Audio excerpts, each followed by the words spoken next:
just remind me.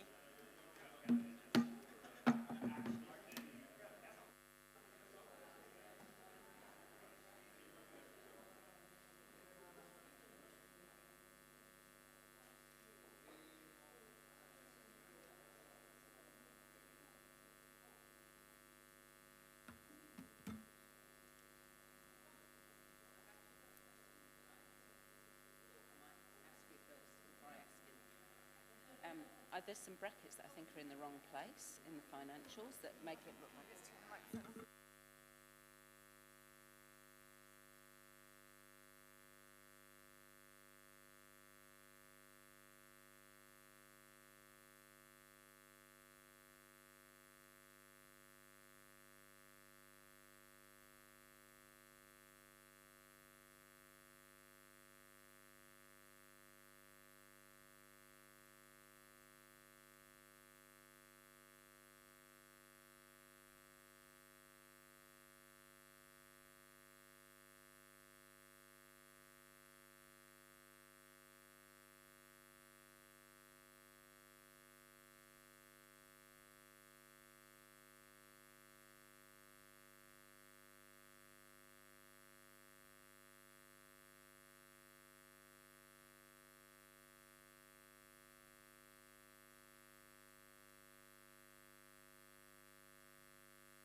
Right, good morning and welcome everybody to the Finance and Audit Committee of Wednesday the 24th of February. I'd just like to explain that this meeting is being recorded, so if you are presenting, if you could just introduce yourselves as you come to the area when you're speaking. Health and safety. The health and safety instructions are on the screen, and please follow our administrators in the front if we actually have to evacuate. There is a defibrillator in the entrance out there, and this is a no smoking area, and please take note of the exits, but instructions are on the screen in front of you. Just advising that Councillor Dingwell will be on Teams today, and you won't see her videos, so she'll be there, but she'll be voting. So just to let everybody know that. And I'll just check that I haven't missed anything out. And I will just pass across to our CEO, who is going to introduce a new staff member to us. Thank you very much, Madam Chair. I would like to introduce Sarah Sinclair, our new Chief Infrastructure Officer, who started with us on Monday. Sarah comes to us from Auckland Council, where she was the Chief Engineer, and I'm sure you will join me in welcoming her here to her first council meeting. Okay. Thank you, Heather, and welcome, Sarah. Right, I will now take apologies, and we have the Mayor for late arrival. Are there any other apologies? There be none. I'll move the apologies. Do I have a seconder? Thank you, Deputy Mayor. We will now vote.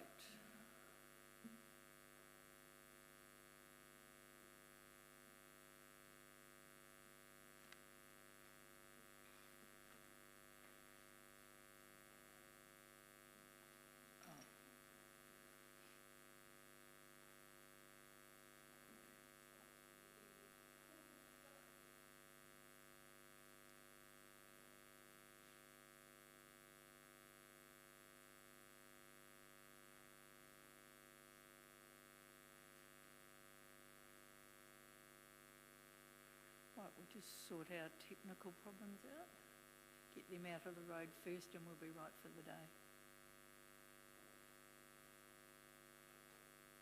So that is carried unanimously. Next item, any item declarations of interest? No. Any public comment? There being none, I'll move on. And we're now moving on to item number 5, which is the hearing of submissions, proposal to grant a lease to the Pony Club at Otera Park, and that is on page 7. And the submission is on page 111 of the one we're going to hear in a minute. So I will now invite, I normally move this here and ask it yet. So I'm going to invite James Good up to the stand and for your submission, which is on page 111, and it's submission number 34.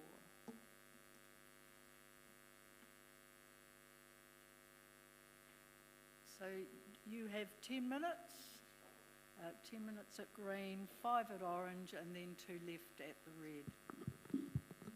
Cool. So ready when you are. Madam Chair, thank you for letting us have this opportunity to speak. My name is James Good. I'm the President of the Palmerston North Pony Club, and I'm also President of the Manawatu Pony Club, so the next level above Palmerston North to help our region. As you're all well aware, Palmerston North Pony Club has been located at Totara Road since the 1970s, so a well-established pony club in that area. I want to give a little bit more background. In the 70s and 80s, we had a history for the Manawatu Pony Club of a minimum of 8 pony clubs in the area, and all pony clubs had a minimum of 40 to 50 riders. We are now, just had a meeting last night and confirmed our numbers as four branches within the Manawatu Pony Club area, and one club is relatively strong with 20 riders, and the other 3 are at 8 to 12 per club, or per branch, I should say, under the Manawatu Pony Club. And we're one of those. Palmerston Pony Club, we're one of those. We have 10 junior riders at our club. Well, with me beside me here, I've got Rachel Robertson, who is our secretary / treasurer / helper out of everything we do, and our youngest member, Darcy Robinson, just to come and give us some support here. Okay, so Manawatu Pony Club is the only pony club within the city boundary for children to join. Currently, the pony club has riding members aged between 4 and 13. And they are a fabulous bunch of children and love to come together to rallies, to share their love of riding and to learn skills in a supportive group. The friendships made at Pony Club last a lifetime. The majority of parents were also Pony Club riders in their day, including myself, I must add. Right, members of the public are often observed stopping to admire the children and their ponies. We offer grazing and use the grounds to members so that people living in the town or city can still participate in the predominantly rural-based sport. We continue to get frequent inquiries regarding grazing and becoming a member. The grazing is offered at a reduced rate that we believe affords the city owners the ability to buy their own horse and graze without the expense of owning their own land. The grazing funds are not used for anything but the continuation and expenses of the lease, insurances and basic requirements of the club and any beneficial improvements we can afford at the time. We have had a negative balance now for several seasons, and it is only the generous work of our volunteers that keep us going. We believe Palmerston Pony Club is an asset to our city and has been around for a long time with good history. To lose the lease of the grounds would cause greater financial hardship for the club, heartache for our children, and even possibility of the club's demise if we cannot secure a new location that suits our needs.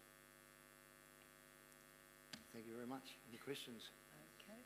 Any questions, councillors? Councillor Harpeta. Thank you. Do you have any association with the racecourse or anything to do with the racecourse or? There had been, since the 70s I understand, there had been a casual agreement between our club and the racecourse with a bit of land that was on the other side of the drain that separates us, and we've been utilising that the whole time. And the only communication I've had, I've been president the last 3 years, the only communication I had was the day before lockdown last year, or the day of lockdown last year. They rang me to say I had 8 hours to move all our property off their bit of land.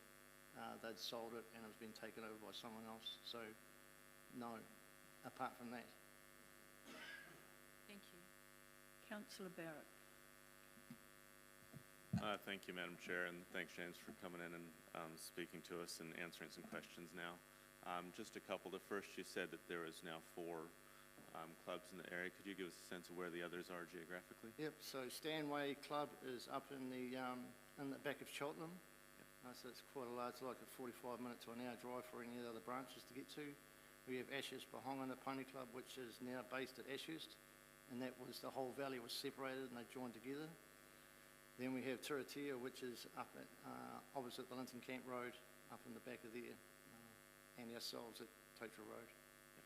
Great, thank you. I guess Councillor Halpert asked about one of your neighbours. Just sort of interested in any other sort of interactions or sort of regular interface you might have with people in the area, especially neighbours. So, yep, so being a small club like I'm also the grazing manager, so I'm down there quite a bit looking after the grounds, and I continually see a lot of members of the public turning up with some possibly foods that our horses don't want, but there's a lot of, like cabbages and stuff like that, but there's a lot of people do stop. I notice a lot of people stopping on the walkway and wanting to pat the horses, interact with them, young families bringing the young children down to interact with the horses, and we sometimes let them in as long as we give them some guidance. We let them in to have a pat. So yeah, we do have a bit, and I've had a few phone calls since the hearing was advertised, not the hearing, but the whole process was advertised. I've had a few phone calls saying, what are you doing? We haven't seen you for a while, are you leaving? I said, no, it's okay. We just don't have any grazers right now, but we are back, we are here, and we're here to stay if we can. Great, thank you. Final question, Madam Chair, is just, it seems to me in reading the submissions that sort of where there's probably the strongest diversity of views is around the tenure of the lease, around how long it is, and just wondered if you, I guess, had a specific view around the length of the lease that you wanted to share, and it would be helpful for us to understand how long the previous edition of the lease has been as well. So my understanding is it's been 10-year leases prior to this, and the last lease that I'm aware of ran out, unfortunately. We had members that were trying to keep the club going and didn't understand the protocols needed to have the club and the lease correct. So it took us, I took over 2 years ago, as I say, 3 years ago, and it took us that time to get our association accreditation back and everything like that. That's why it's taken so long for this to occur.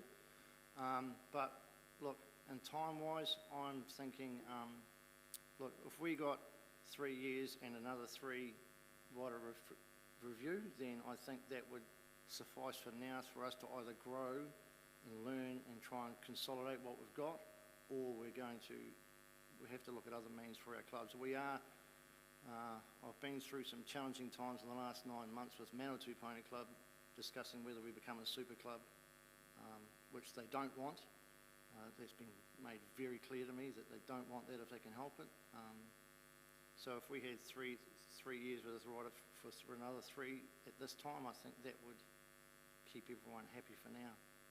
Right. Thank you, James. Really appreciate that, Madam Chair. Councillor Johnson. Thanks, Madam Chair, and thanks, James, for coming in.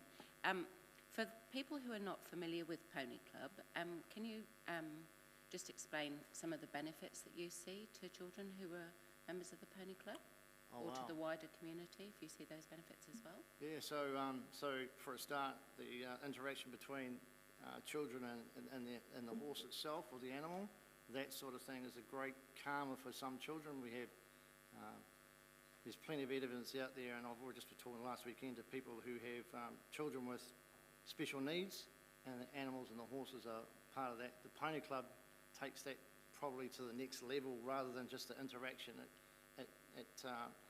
The riders are able to communicate with the horses a lot better. It gives them the children communication skills that they would possibly not get in the thing, just having to do different things to try and get their horses do what they need them to do. And it's that animal husbandry stuff as well. We provide certification, and the levels that they can get to are quite high. To give an example, my wife has been in the Manawatu Pony Club since she was a young 11-year-old, I believe, when she first started at Pony Club, and she attained in 1995. She went with the New Zealand Pony Club team to Japan. So there are attainments out there for, if they want to push themselves, there are attainments out there for people to get that high up. And, you know, that leads on to New Zealand teams and stuff like that as well. So I hope that answers. No, that's very helpful. Thank you. Councillor Butt. Thank you, Madam Chair, and thank you, James, for sharing this information. I have a few questions, if you allow me. You'll have to hurry. Okay. Number one, I couldn't understand your technical term. When you say we have 24 or 12 rides, does it mean 24 horses or 24 riders? Well, we have 10 riders currently at our club, but total in one of the pony clubs has 24 riders. Okay. It's just the riders. It's not the adults that help them. It's just the riders for the clubs. Number two, you said that the resource or the feed for the horses, although you have reduced the number of rides, the feed has also reduced. Is it, what was the reason? Because you are occupying the same area. Is that the management of the grounds, or what caused it? A little bit. We had to reduce our grazing because we reduced the amount of land. We still have plenty of feed there, but they're just not eating it, I suppose. We don't have the horses to eat it. Yeah, that side of managing it. Last one, if you allow me. I haven't seen any interest or any advertisement in the local papers for your pony club. Does that mean you're already full? You don't want more membership? Oh, no. We use Facebook as a massive place for pony clubs, and we use that prolifically for advertising. We've gone through our own branch, all the branches, and the area pony club Facebook page, and the marketplace in Facebook for all our advertising. We don't. Sorry? Okay, yeah, so we put them in the local saddleries and the local horse shops around town as well. So it's not just, we haven't just, I mean, if you want to advertise it for us and help us out, we're more than open to that as well. Thank you, Madam Chair. So that's the end of the questions. So thank you very much, James. You may step down. Thank you very much. Right, I'll move the 2 recommendations. Number 1, that the Finance and Audit Committee hear submissions from presenters who indicated they wish to be heard in support of their submission. Number 2, that the committee note the procedure for hearing of submissions is described in the procedures sheet. Do I have it? Thank you, Councillor Naylor. So we will move to vote.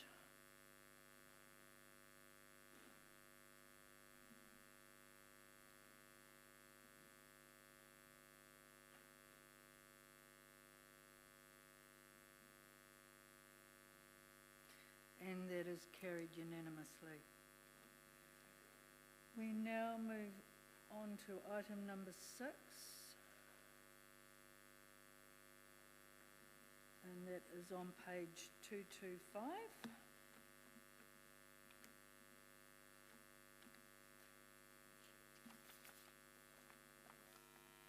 And we have Kathy Diva-Todd to present that report.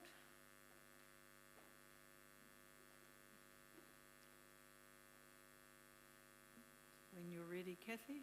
Thank you, councillors. I'll take the report as read and available to answer any questions you may have.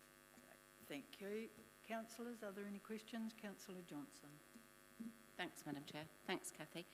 We did receive quite a large number of submissions on this, you know, relatively speaking compared to other submissions. And I wondered, did we do something differently in terms of going out for submissions, or is this an issue on which a lot of people feel strongly? I think, councillor, that the council officers have taken on board your concerns about previous consultation on matters like this, and so we've extended the mediums in which we did this. I think also that because it's an area that people frequently walk past, it's right by the walkways, that the signage on the site would be well observed. But we did do quite a large letter drop for this particular matter. Okay, thank you. Thank you, councillor. There are no further questions, so Kathy, you may step down. And we'll just go with the recommendation that the memorandum titled Otira Park, Palmerston North Pony Club Land Lease Proposal Summary of Submissions presented to the Finance and Audit Committee on the 24th of February 21 be received. Thank you, Councillor Naylor. I don't... Yes, Councillor Naylor. Yep. So, are there any comments before we vote? I think this is straightforward. Okay, we go to the vote.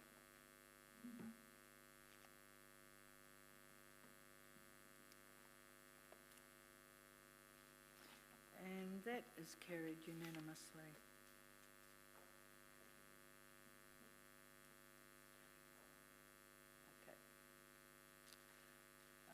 Item number 7, the presenter hasn't arrived, for the submission hasn't arrived.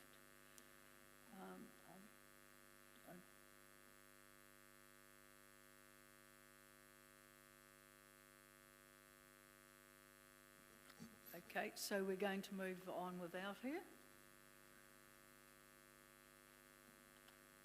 So we will now move on to... No, we won't. We'll go back to item number 7 because I still have to move.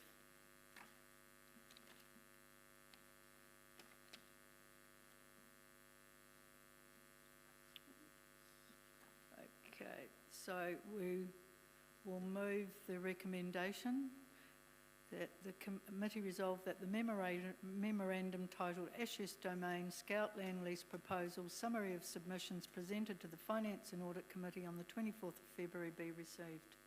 I'm happy to move that. Councillor Naylor. No, I don't think it's necessary. So I'm moving straight through. There's no submissions and I think it's straightforward. And because of today's agenda, I am moving through as quickly as I can. So no disrespect to the officers. Right, so we're voting on that, so when you're ready.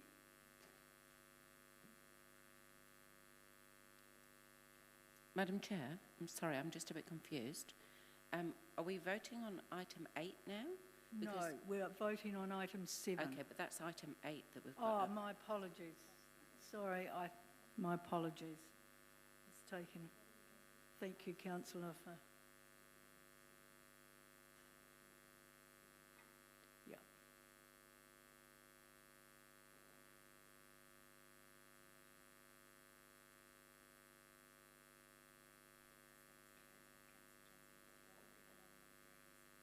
Yeah, we will still vote on it.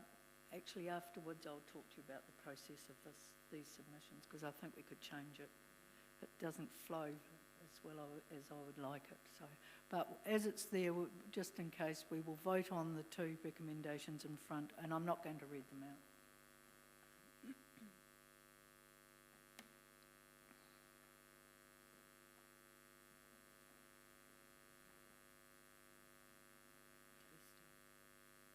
So we're just voting on hearing item number 7, not item number 8. Madam Chair, Councillor Rutherford, did you want to... sorry, Deputy Mayor. Madam Chair, I'm wondering why are we voting on a resolution to hear submissions from presenters when there's no submissions, and to note the procedure sheet? That is not relevant. I would have thought that these two resolutions don't need to be moved and we would move on to the next one, because there's no, the resolutions are related to somebody coming and speaking in person. Yeah. There is nobody here speaking Well, in person. I've just decided to do it today, and so we'll just do it. It'll take less time voting than talking about it. And the procedure, as I just said before, I'm not happy with the flow of this. And normally with submissions, we vote to receive them before we even after we've heard them. So, and we still need to do that. So if you could just bear with me and vote so we can move on.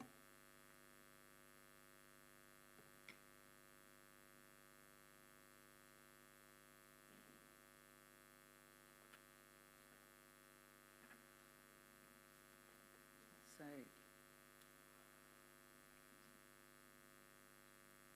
Councillor Denison? Oh, it's right. So that's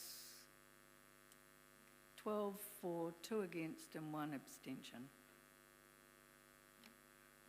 Right, so we'll now move on to item number 8.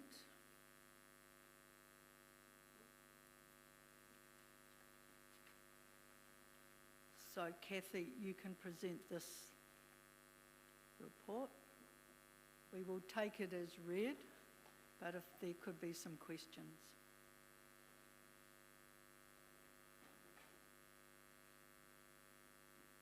So are there any questions, councillors? There being none, thank you, Kathy.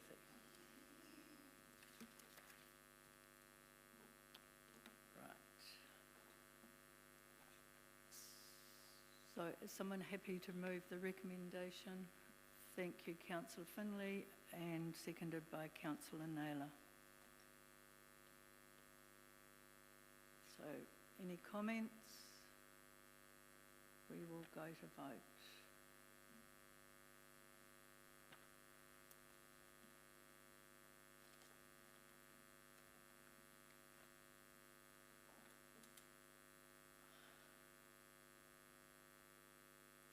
And that is carried unanimously. Right, we will now move on to the minutes. And I'm going to move the part 1 and 2 together unless there's any discussion, which means we'll have to move into part 2 later. So is everyone happy with that? So I'll move. Councillor Naylor will second. Are there any comments? We will go to vote.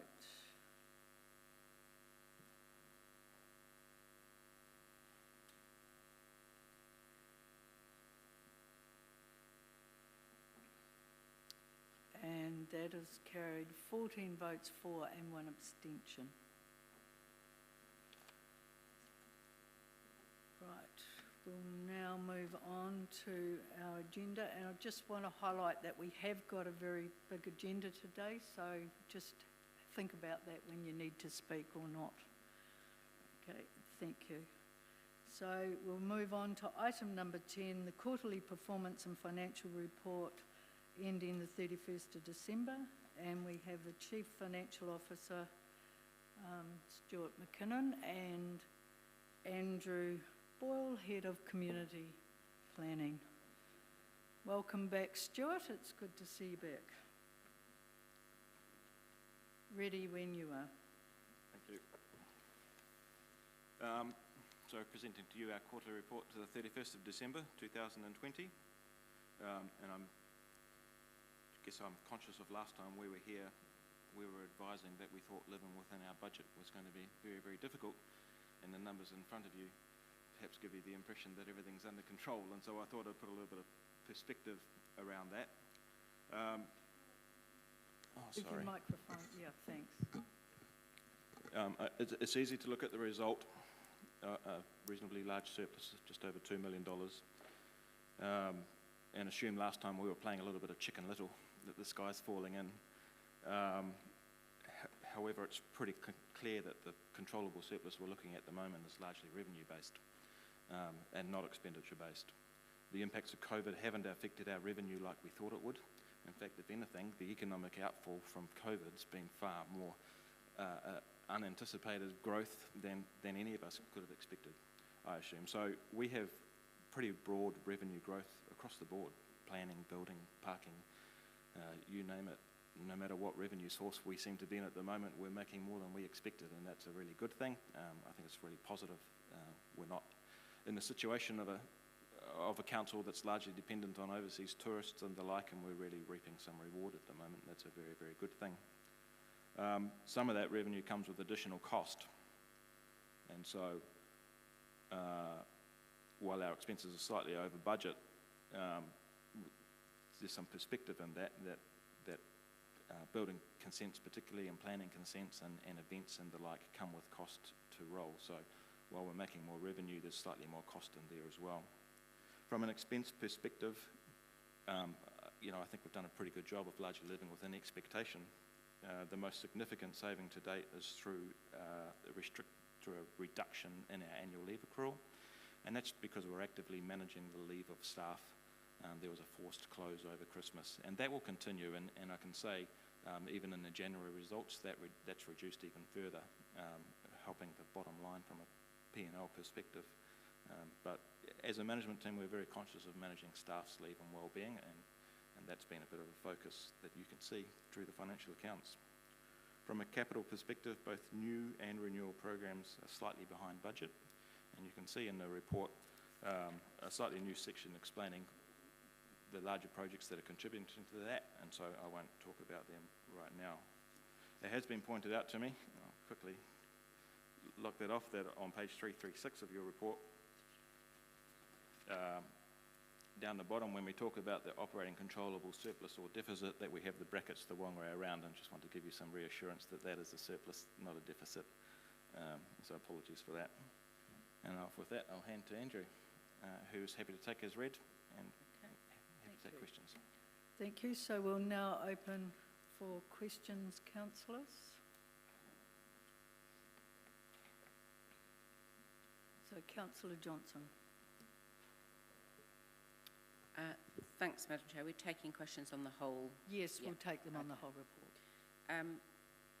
So on page 291, which is the CE report, I just had some questions around staffing, and it feeds on to a report that's coming later around staffing in the health and safety report. And I just wonder if the CE could comment on the staffing situation in terms of being able to retain staff, because I see that staff numbers have reduced and that turnover has been larger than expected recently, and just want to have some reassurance about staff retention if possible. Thank you. Yes, through you, Madam Chair. There are a number of reasons why there was an increase in staff leaving the organisation in the last quarter of the year. None of these things are ever a straight line in terms of just looking at one thing and naturally assuming something. So some of that is because we are a organisation that has a reputation for having good staff, high quality staff, and they are in demand. The market, particularly around planning, engineers, building inspectors, etc., is very tight, and I've raised this with before, and so we are in competition with others. We know that this is an area we have to address and focus on, and we are doing so at the moment. We have a number of roles out in the market at the moment, some 40 positions, and we are recruiting at haste or at speed, I should say, in order to backfill where we can. But it is a very tight market.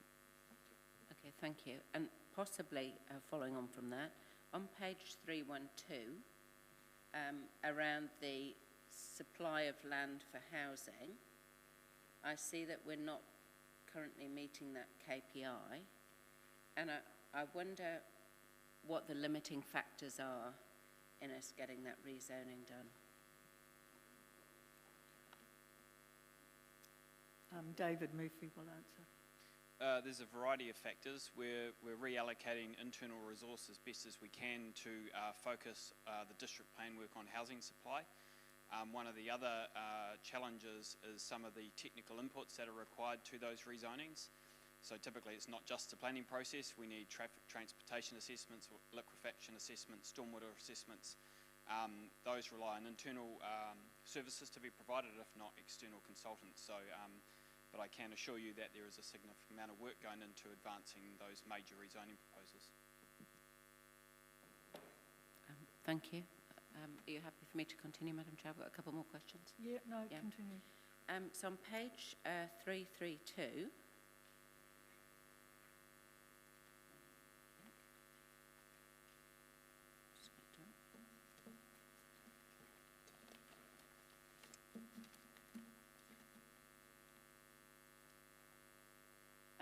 there's a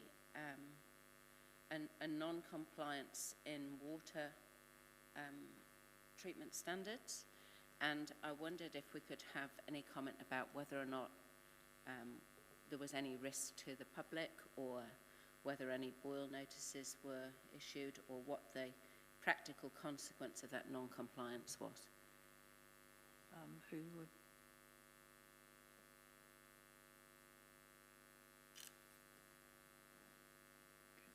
So we have Mike. Thank you, Mike. Thanks, through you, Madam Chair. Yes, at the end of December, there was a mechanical fault at Tortilla at the plant where the lime system overdosed lime, which meant the pH at the plant exceeded the plant limits. The plant responded well and the plant shut down as it was meant to, but an operator error brought the plant back online before the water was compliant. What this meant was the bacterial standards were breached, but there was, we shared this with the drinking water assessor, and we don't believe there was any public health issues or risk. The water from Tortilla goes into our Nahiri Park reservoirs, where the balance of the water was corrected before heading into town. Do we need any more information on that? No, that's adequately reassuring. Thank you, Mike. Thank you. Thank you, Mike. And so I've just got a question about, on page 340, the Park Road Cook Street project.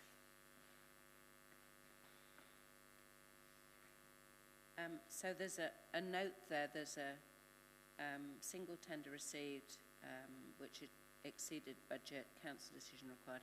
There is a risk of non-delivery in this financial year. And I guess this is probably a theme that's coming through in this report of single tenders or even no tender received.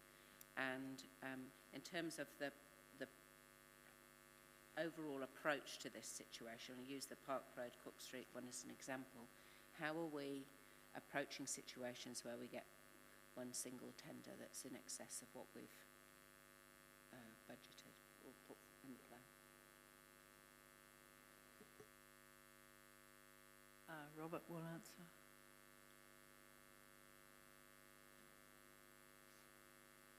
In the short term, the only thing we can do is make sure that we've checked that tender against an engineer's estimate and whether we assess that reflects the current best market price.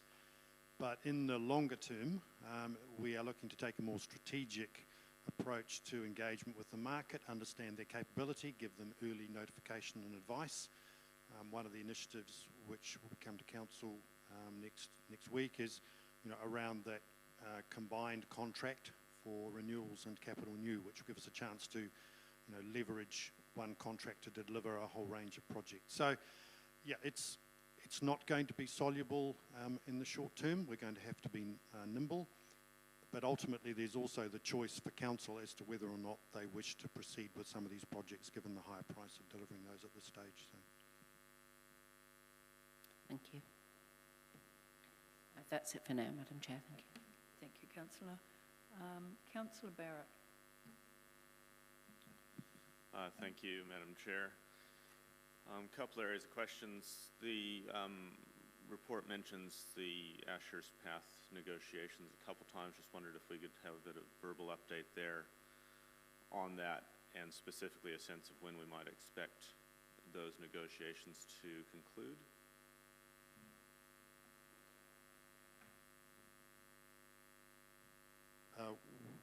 In good faith, officers have continued to engage with all parties with land that we would like to acquire easements.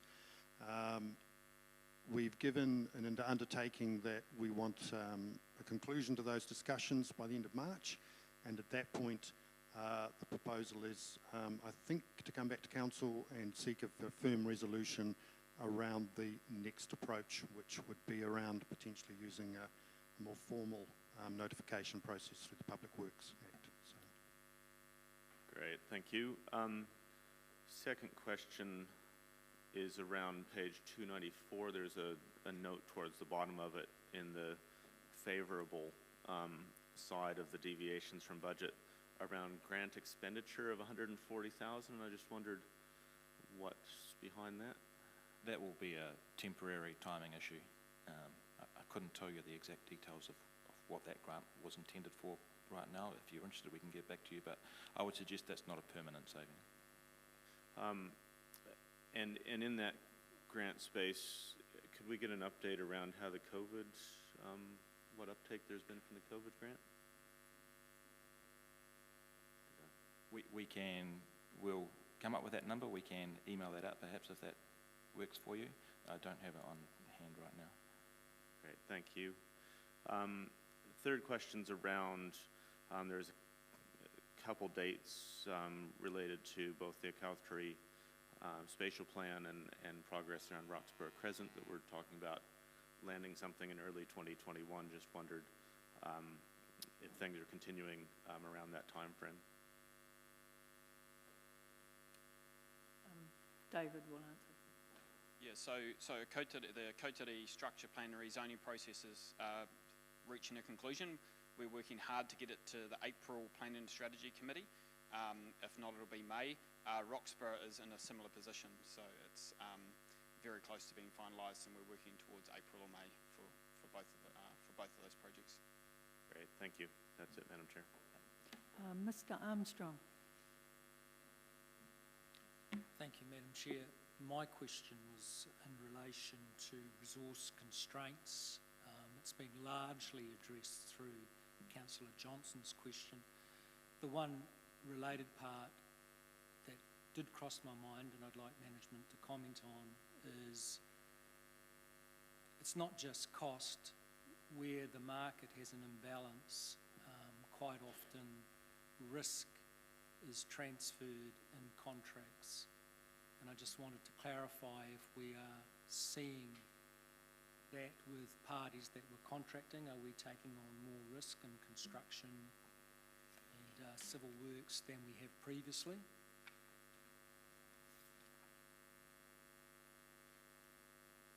And Robert's answering that question. We have seen from a number of lead contractors certainly a more risk-averse approach. That's largely seen in special condition challenges around limits of liability and consequential loss. So that's responsibility for something which a damage which affects a third party's operation. So at this point, we have successfully negotiated most of those to a point where, yes, we've limited the loss, but it's at a level well above the value of the contract and the foreseeable risk. So I think it's fair to say at this stage, Council's not accepting unreasonable levels of risk negotiations. Okay, thank you. Councillor Harpeta. Thanks, Madam Chair. Mine is to do with external fundraising on page 292. Just around, I'm not sure who I'm addressing it to. Just ask your question and they'll work it out. Okay. With the Bunnythorpe Community Association, I just wondered where the further fundraising would come from when they can't get that external grant of 25,000 if it doesn't eventuate. Bryce, is that you?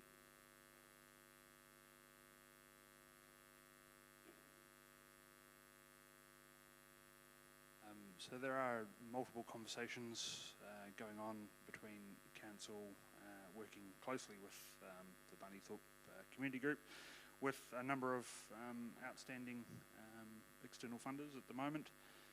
Council also did agree to underwrite the expansion portion as well, which has allowed the project to continue and proceed as planned.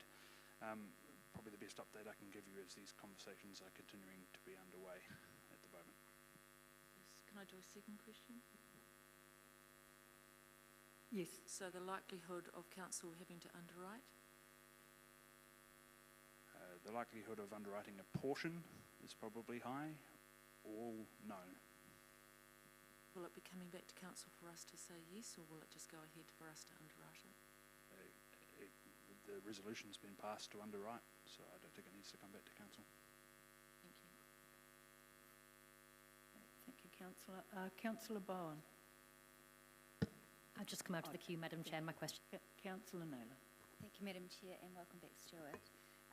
Firstly, just on page 314 at the top there, there's a KPI related to roads and footpaths requests being responded to, and the KPI includes the formal response needing to happen within 3 days, but the failure of meeting that KPI, the rationale talks about the lack of ability to actually carry out the work. And I'm just wondering, it would be good to know there's about 800 odd requests not responded to within the 3 days. I'm wanting to understand whether the lack of us meeting that KPI is around the lack of communication back to those people that have raised those issues, or if there's simply around an inability to carry out the work.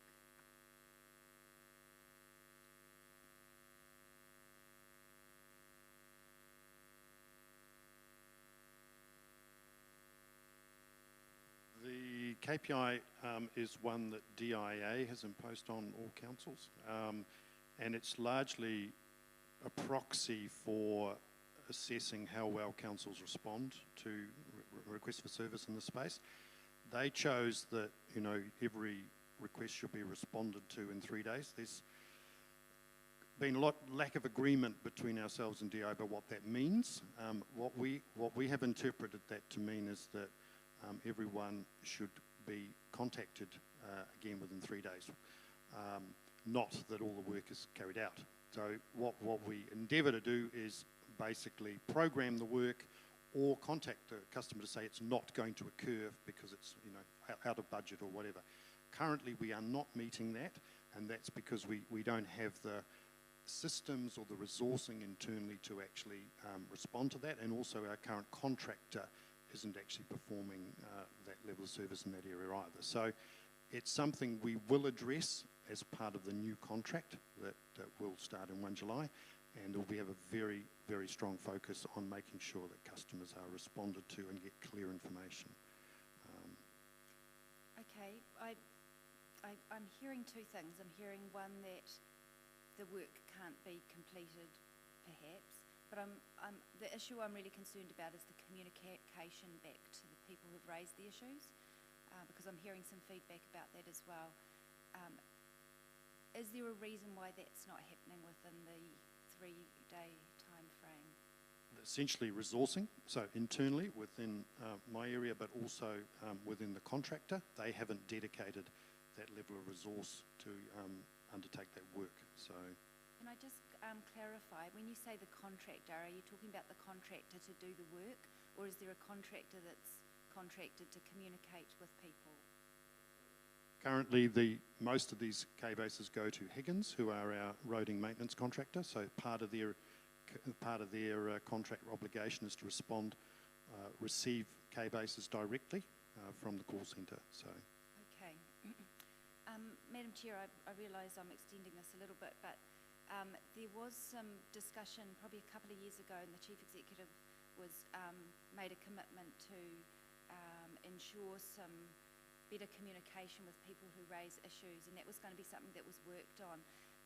Does this fall outside of that because Higgins or the contractor are responsible for the communication, or how would we address that internally to ensure that people are responded to?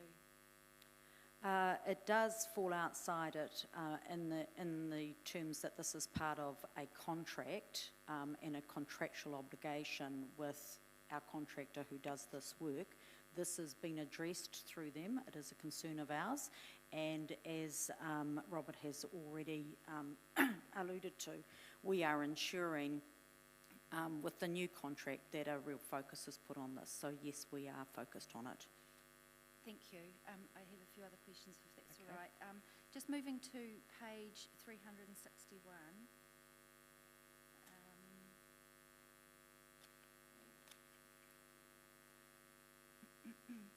The purple line, the short-term investments, about 20 million there. I'm just wondering where or how that 20 million is invested. Madam Chair, that's the next item, I believe. Oh, sorry. Yes, it's item 11, Treasury Report. Okay, I'll hold that off to the next one then, thank you. Okay. I'd just like to ask a question around, on page 297, around 115, the city-wide sealed pavement renewals. The reduced program of work currently being scoped and designed due to lack of resourcing, and a request made to council to reallocate surplus to pavement maintenance. So what is the issue with the resourcing, and is it two different areas that are doing that work?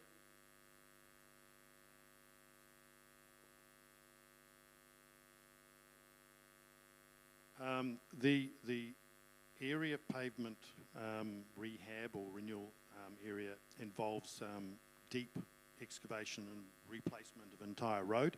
When we do that, we need to ensure that all the buried services are also renewed at the same time, so we don't need to return in that area. What we've, this year's program, unfortunately, most of the areas we've identified for pavement renewals also coincide with areas needing major services upgrades. So we don't have budget to do those services upgrades this year, so we've had to shelve those. We've identified a more limited program, so for about 1/2 of the program budget, 1 million. And we're currently negotiating with our contract to see whether or not some of that funding which wouldn't be spent in pavement renewals could be spent in another area. If we are successful, we would come to council to see whether we could reallocate that money. At this stage, I don't have that undertaking, so at this stage it's potentially going to be $1 million, which may not be spent in this year's renewals. But there is certainly plenty of maintenance work we could do.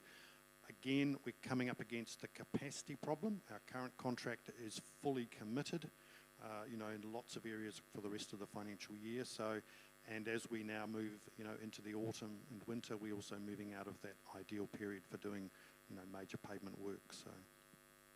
Okay. And while you're there, Robert, and this is a follow-on from something else before, that 107.4, the fact that no contractors tendered for the procurement for the wastewater Totara Road, is that project going to go massively over budget because of this? Just remind me, that's one, that's It's the the, Tokta Road wastewater, it's the earthquake strengthening. And that project, there's a report coming to council next week, looking to, we've negotiated a tender with the two parties who failed to submit. So we have a program of work there which we can proceed with. So yeah, Okay, so we'll deal with that it next. will require some bringing forward of budget in order to facilitate some work here. But yeah. Okay, thank you, that answers my question. Councillor Naylor. Thank you. I did have a couple of other questions that do fall within this report. One on page 337, under the capital expenditure chart at the bottom there, under the creative and exciting city line, there is a bit of an overrun of about 830,000 there. I'm just wondering what programs that relates to.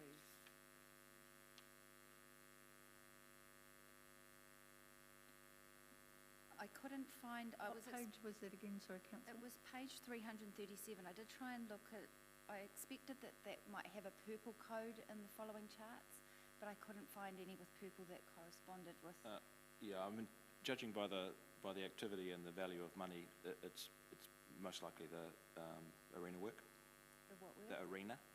Redevelopment, which is the only kind of project of any significance to that value that's contributing to that. I would assume that it's some kind of timing issue rather than a fundamental overspend that we haven't described. And in terms of the charts following it with the colour codes, would I expect to see that with a purple colour next to it? If it's budget ahead of schedule? Bit scared to answer in case it's not. You should. Okay, I couldn't find it there, but that's all right. I'll know for next time. Yeah, it's actually on page, the bulk of the number you're looking at is on page 339, down the bottom, second bottom line, Central Energy Trust Arena Embankment Redevelopment. You'll see the actual expenditure to date is significantly higher than the budget. 329? Yeah, page 339, sorry.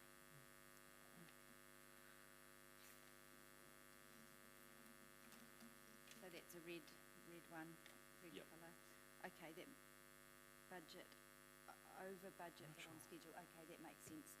Thank you. And just one final question, the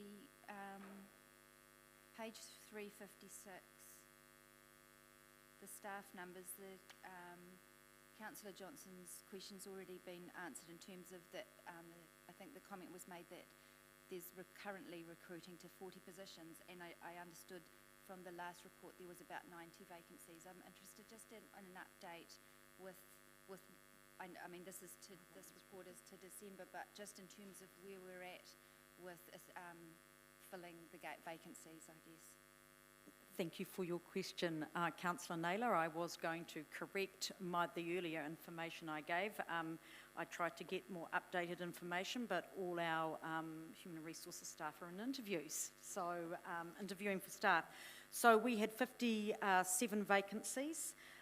30 of those have been completed, and the rest are still in varying stages of recruitment right now. Thank you very much. Any further questions, Councillor? Okay. Mr Armstrong. Thank you, Madam Chair. Apologies, I did have one extra question. Reading through the report, I noted that, particularly for the capital expenditure, it's a year of two halves with a significantly ramped up expenditure in the back half of the year. But I'm hearing, and one of the constant themes is resource constraints, both internal and external.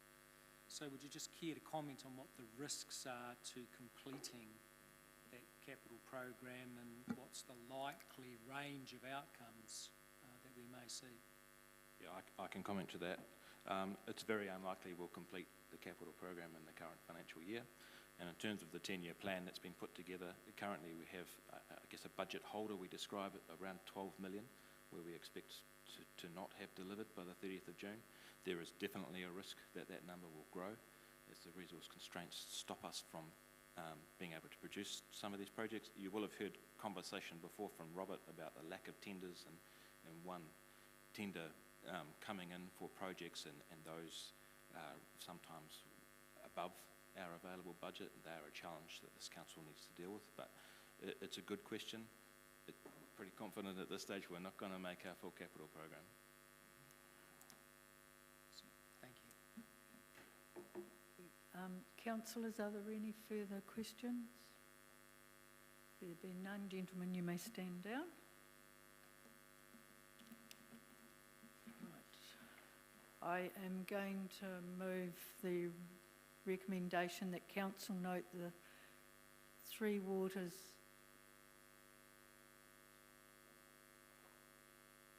grant funding values and approve a corresponding change to the 2021 revised budget to reflect the revenue and expenditure increase as outlined in the memorandum titled Quarterly Performance and Finance Report Quarter ending 31st of December 2020, presented to the Finance and Audit Committee on February the 24th. Seconder, thank you, Councillor Naylor.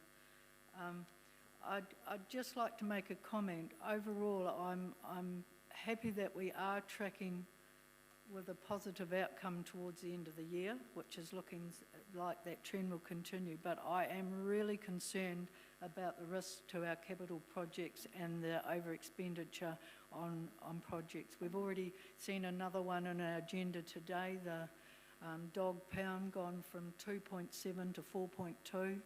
We've seen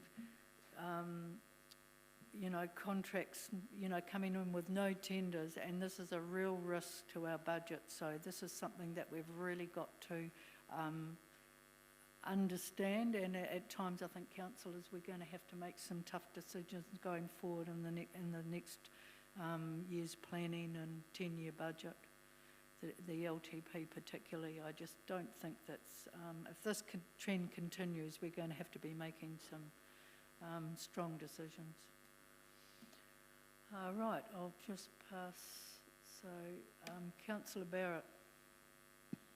Thank you, Madam Chair. Just seeking to clarify, it's usually been our tradition, I think, to have recommendations to receive reports, and that's not clear here. I just wondered what the change is. Yep. Yes, I can help that. You're right, it is clear, and perhaps with the council's permission, we can add that to the recommendation. I suspect is a good idea. That was my hesitation, Councillor, when I started.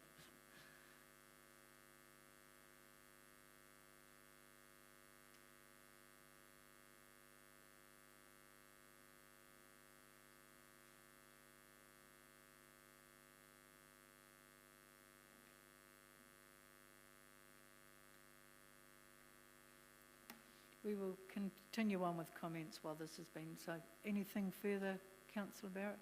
Councillor Johnson.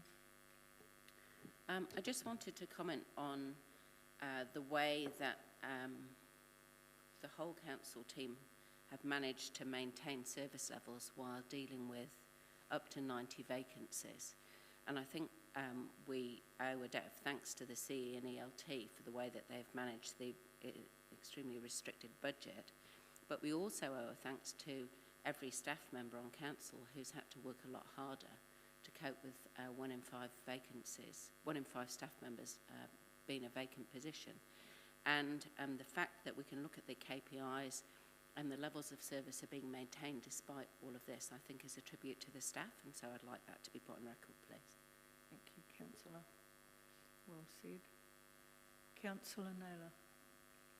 Thank you, Madam Chair, and following on for that, I just also wanted to make a brief comment in terms of this budget being one that was quite uncertain with the estimations of revenue and expenditure, and how COVID would affect that. And I guess it's a really positive picture that we're seeing here, to see that additional revenue and to see the work that's being done to make sure we do have a balanced budget. So I really appreciate all the work that's being done around that. Mr. Armstrong. Thank you, Madam Chair. I support all of those comments. I just wanted to note that the situation that we have with constrained resources and cost pressures isn't going to go away. So I think it's excellent that the staff, the executive are thinking about long-term contracting strategies and how they can mitigate that. It's not just cost pressure though, it will also be around the edges with risk transfer, so that is something to stay vigilant around. And the other thing that I think we need to keep top of mind is, particularly with our external contractors being so heavily stressed and so busy, health and safety needs to stay right at the forefront of everything we're doing in a very pressured, busy, resource-constrained environment. So I appreciate these are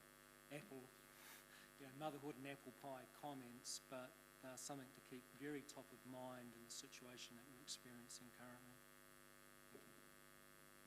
Councillor Hapeta. Thanks, Madam Chair.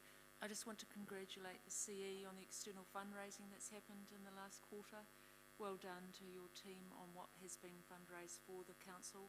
I think in an environment that hasn't been easy to raise funds, I think it's been really well done for the council.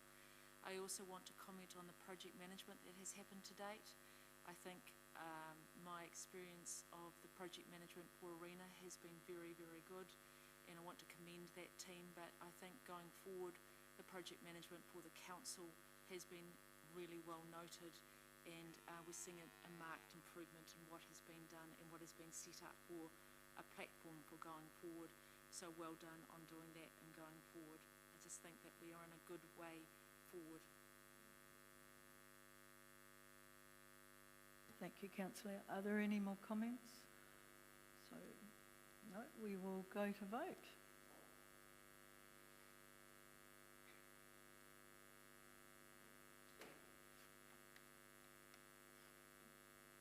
And that is carried unanimously.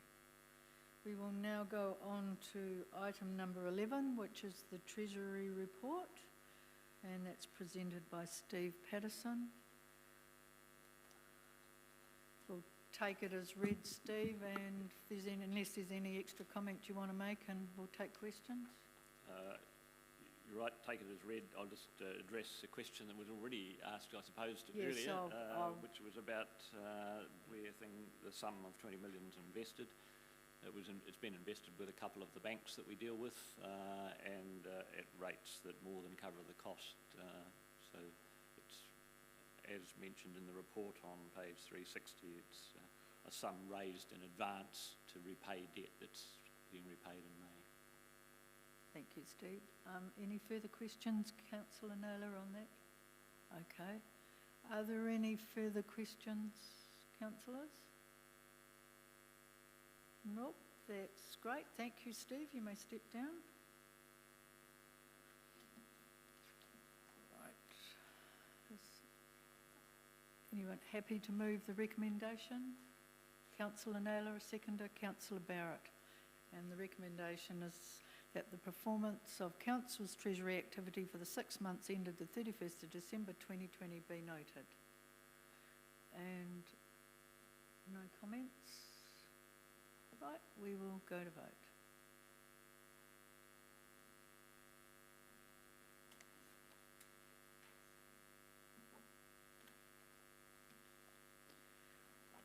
Right, we will now move on to item number 12, which is the animal shelter option.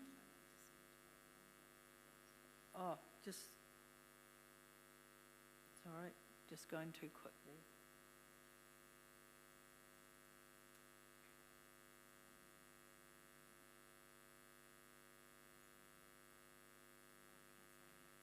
Oh, Councillor Meehan? He's not here.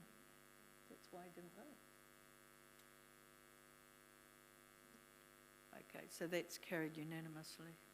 Thank you. Right, we will now move on to item number 12, animal shelter options, and that's page 369, and we have Bryce Hoskin and Kerry Lee Probert presenting. Over to you when you're ready. Good morning, councillors.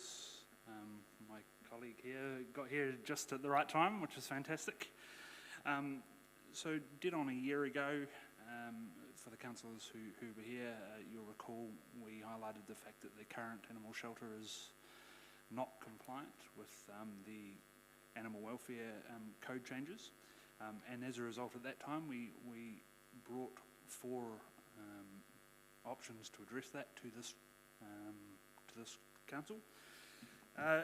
One including building a new one looking to refurb the building as well as we can in an effort to make it compliant. We also explored things like sharing a facility with another council or even outsourcing this to an external party. The decision at the time from council was to build a new building. There was a number of factors that factored into that. Part of it was financial, as at the time there wasn't a lot of difference, I suppose, between the refurbishment estimate costs and the new build costs. But there was also a number of things that the current animal shelter issues, if you will, that I guess would not be resolved if we were to refurbish it. Things like security to dogs and staff, capacity issues, overall flow and layout issues and things like that. We can only sort of use the existing footprint as much as we can. So all of these things got weighed up, and ultimately the resolution, the decision that was made was to be building a new facility was the best all-round option. There was some debate at the time around whether that should include an educational facility or whether it should exclude that and just be delivering the current animal management requirements. And the resolution or the question was to go away, further advance these designs, develop them, refirm costs, and come back to council with some options and what that would look like under those 2 scenarios, which is what this paper is. Obviously, as you'll note, the cost has increased considerably from the 2.7 which was originally forecast, and there's a number of reasons for that. Originally it was estimate costs based on pretty high-level concept designs. We did have an idea of the kind of things that was going to be required under the Animal Welfare Act, but the actual quantities of those, what they look like, the materials of the building to be used, we didn't have any of that information at that time.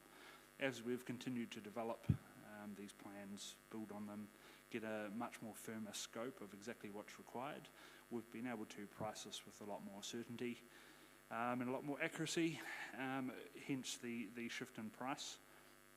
Alongside that as well, and I think it's worth noting that even in the past year, the cost to build has increased quite considerably.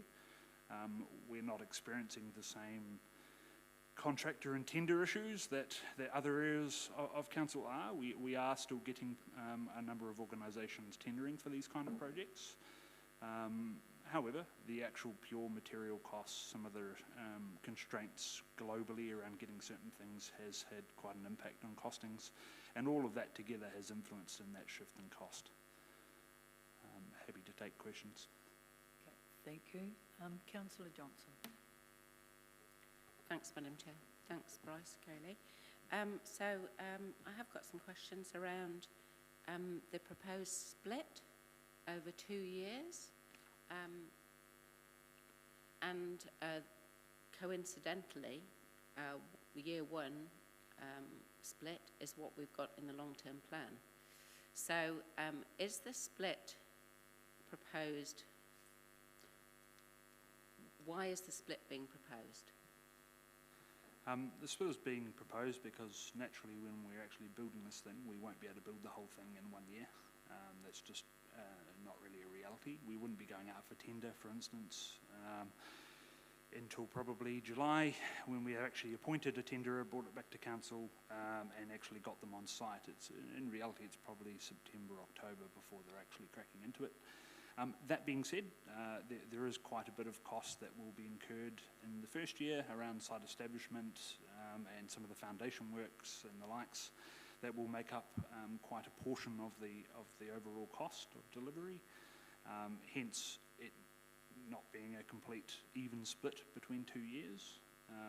That being said, you know, there's still a little bit of forecasting rigour, I suppose, around exactly what you're going to be spending in a 12-month period on a monthly basis.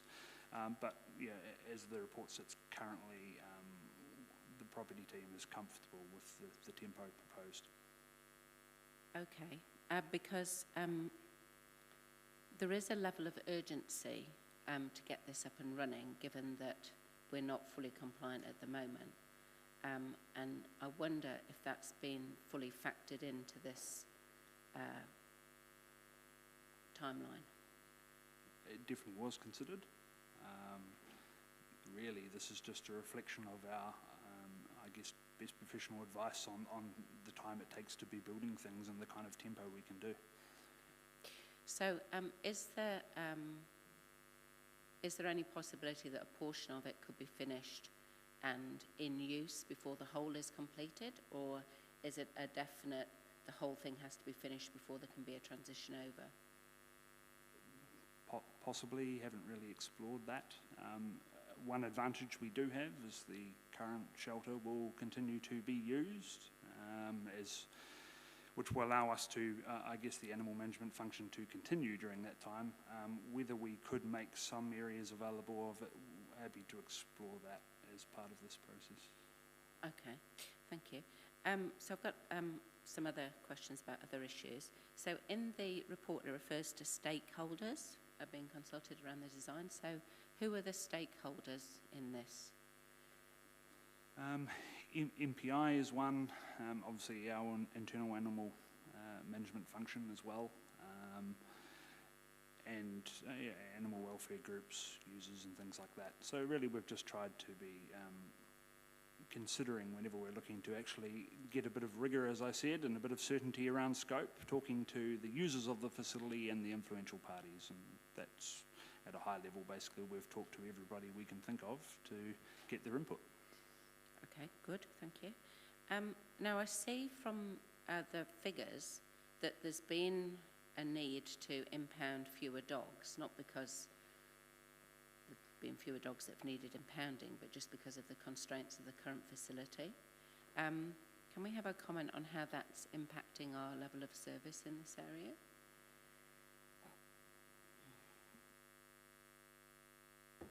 Morning, councillors.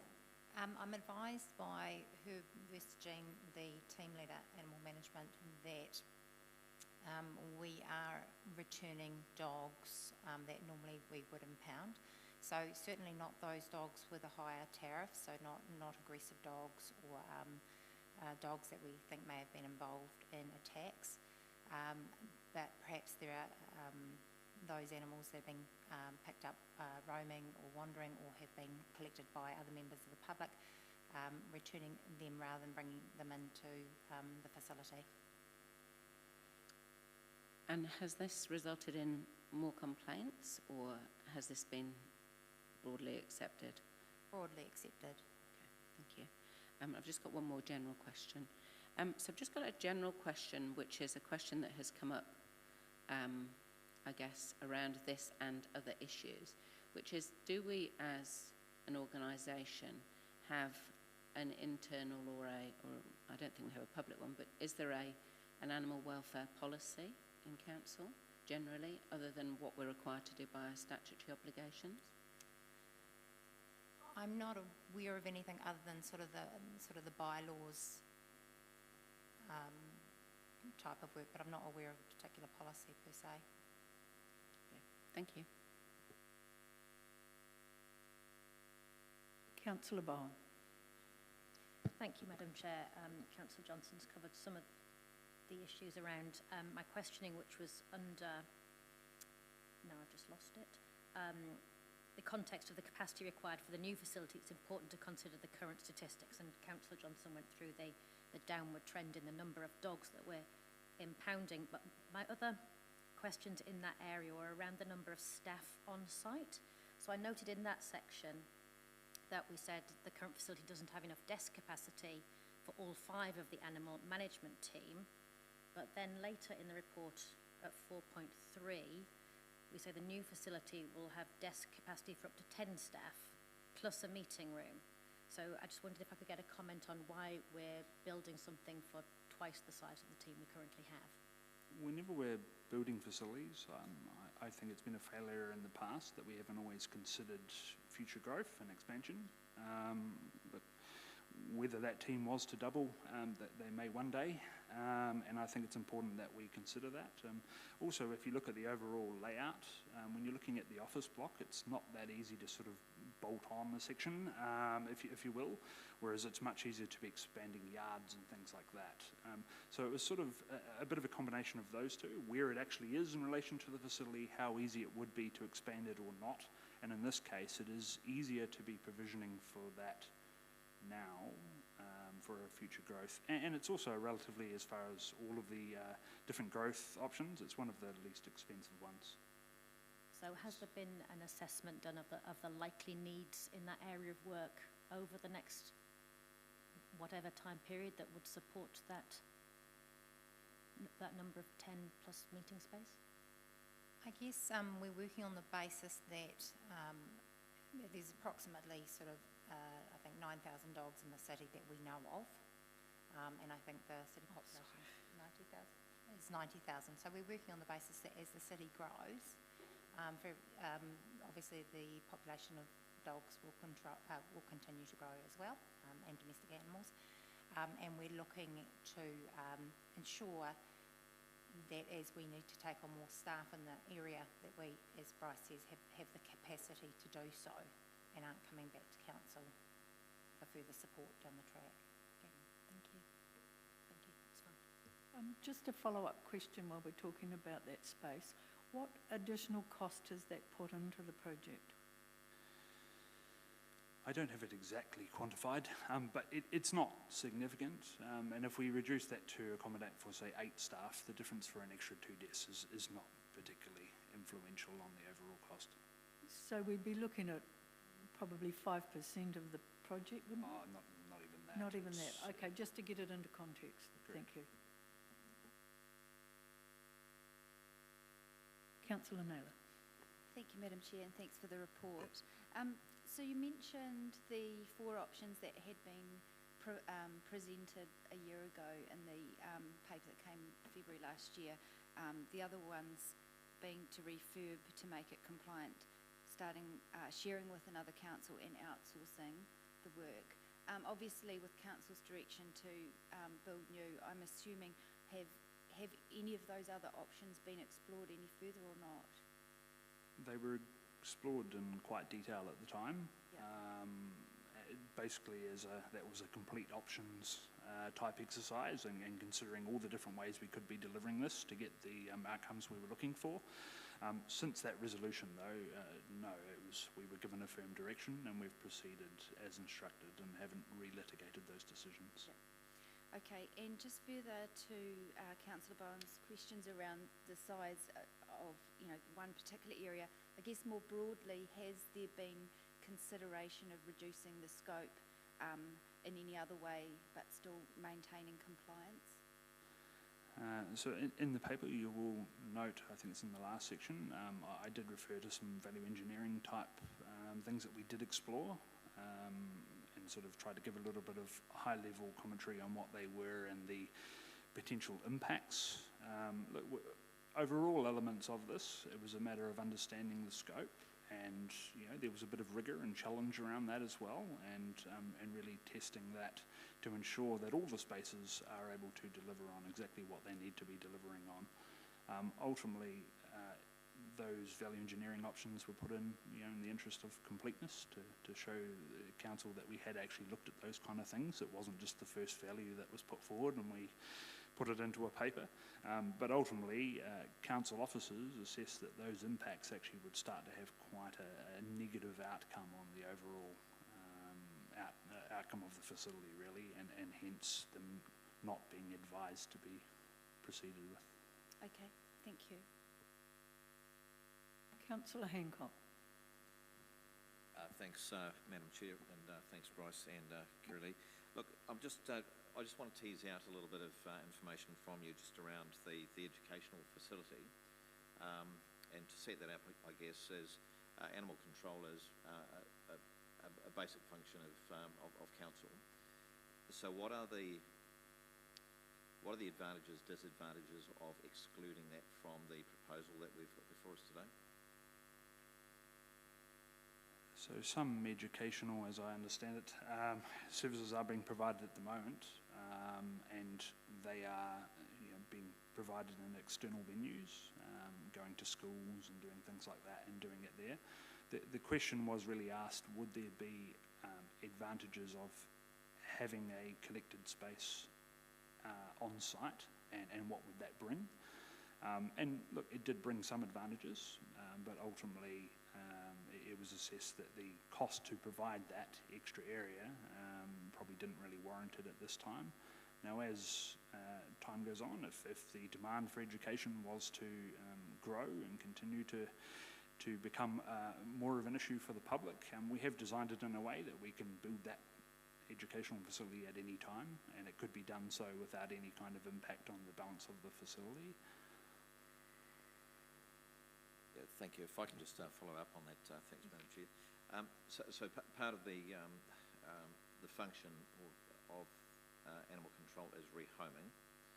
So with the existing meeting rooms and things like that are actually in the plan at the moment, is it possible to actually, utilise that space for that purpose, or are we perhaps just selling ourselves short, like this 300,000 price tag for an additional piece of educational space, which might future-proof, the facility? So, can you comment as to, can that kind of function actually exist within the facility as it is designed under the basic proposal, or should we be thinking further ahead and thinking that we might need to actually do this work and need to build now while it's at an affordable cost?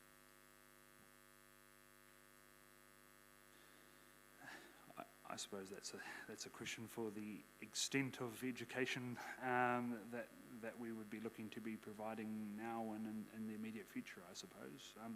There are some elements of education that would be able to be done on site, and as I said, there's also elements of that could go to other venues as well.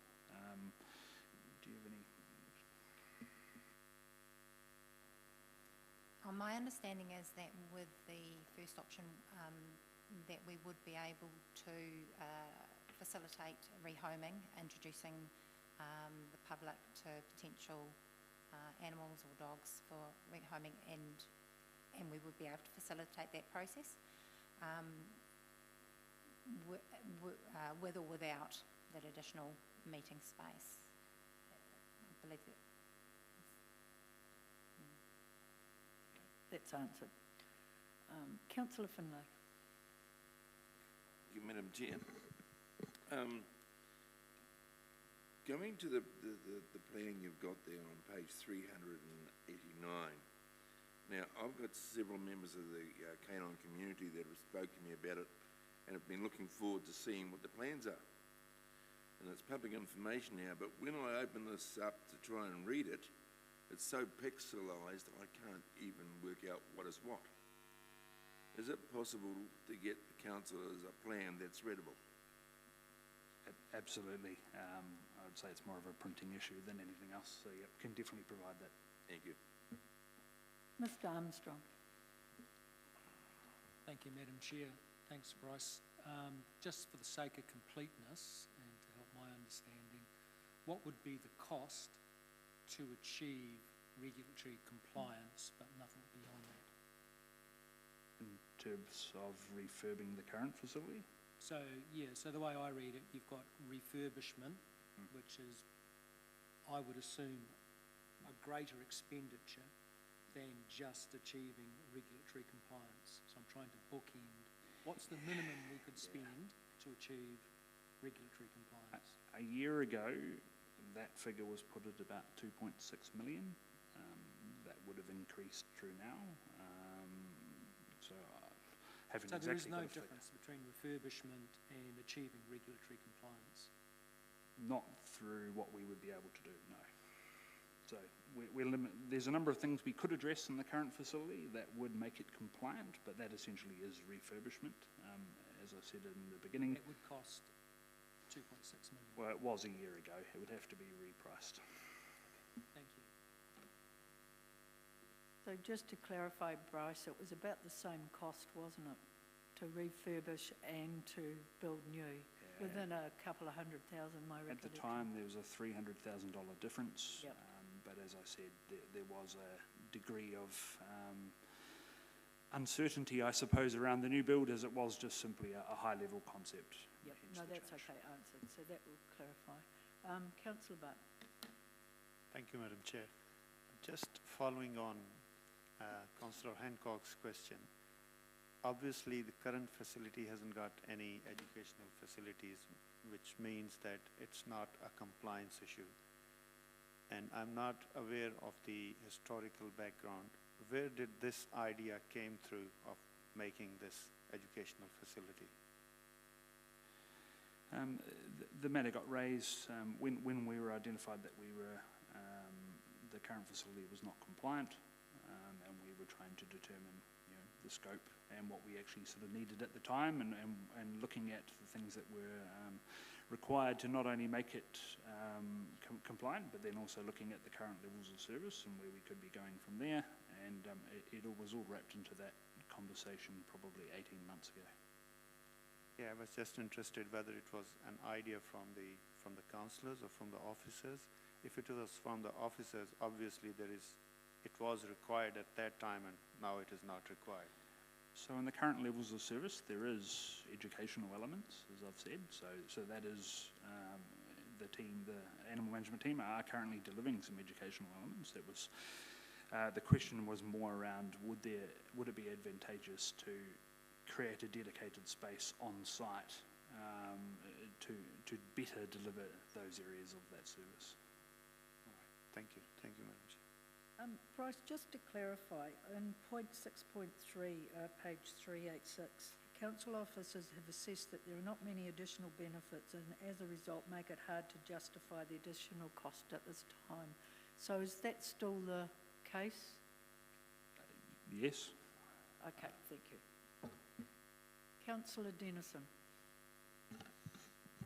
Thank you, Madam Chair. Just in regards to some of the queries about capacity for up to 10 staff in the reception desk, I'm just looking at the map from what I can interpret on page 389 around the car parking facility.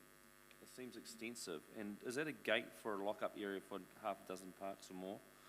And then all the parking out the front, how much, is that what I'm interpreting?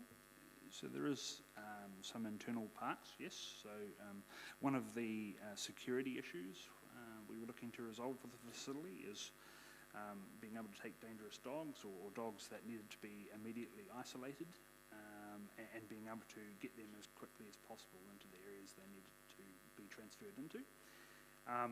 But also, there was also those security issues as well.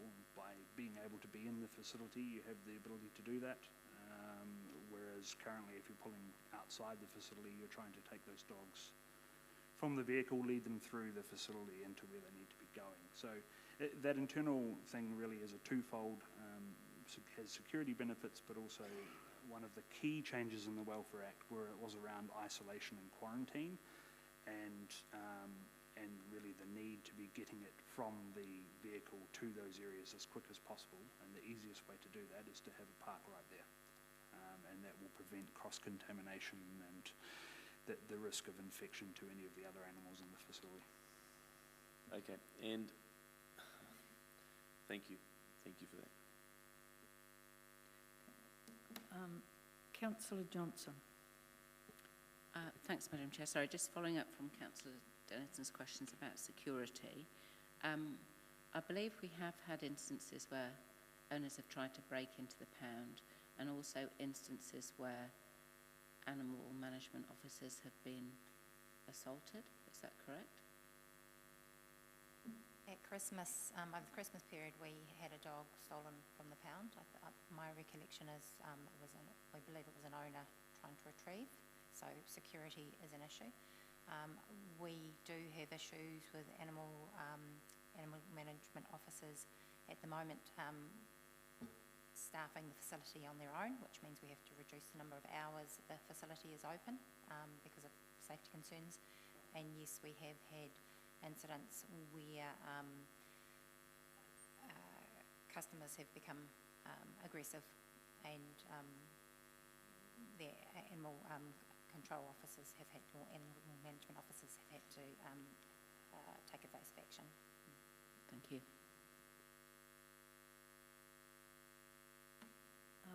Councillor Dennison, you've got a follow-up question? Yeah, thank you. Just in regards to the staffing, when we've got a maximum of 5 staff, I would understand that that would be, or up to 10. That's still on a rotation, right? Then we've got dog staff that do the evening shift and dog. I'm just, cause there's a lot of floor space there, as if everyone's going to be there at every one time. And how many meetings do they actually have? And I'm just asking, they've got a staff room and a meeting room and a desk each. I just justifying in my own head the number of square meterage that's available for administration. Can I understand, the question's been, are the staff on on shift, and what is the total square metre space of the administration proposal, and what is the current square metre of the admin building? If I can get an increased size, I can understand. A few questions there, sorry, thank you.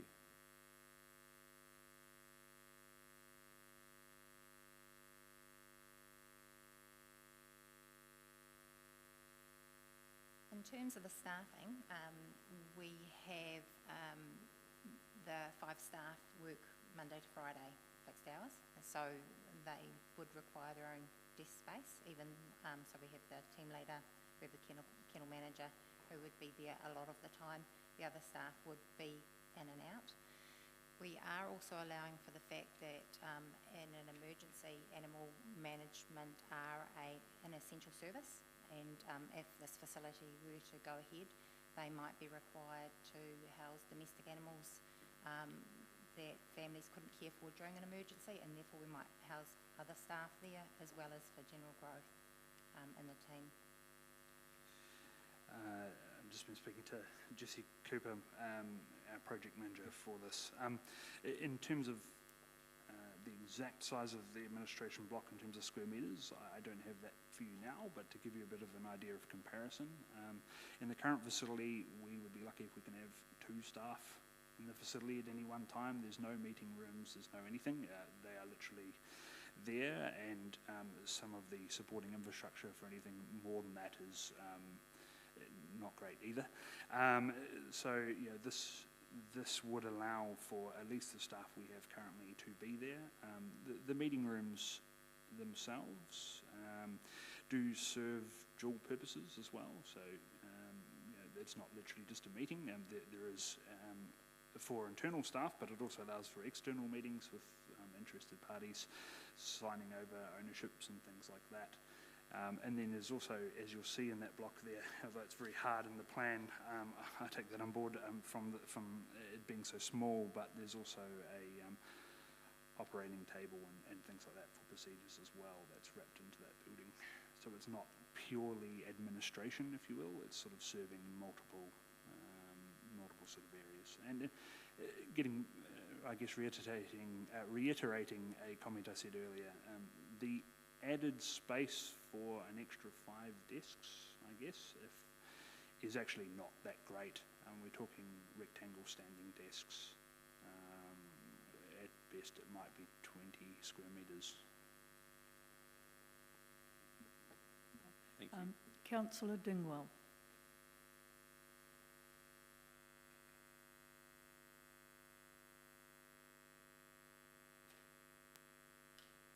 COVID and how that impacted things. Were staff, I guess, safe during that COVID period when we went into lockdown? Were they able to stay in their bubbles, and was there enough space for them then?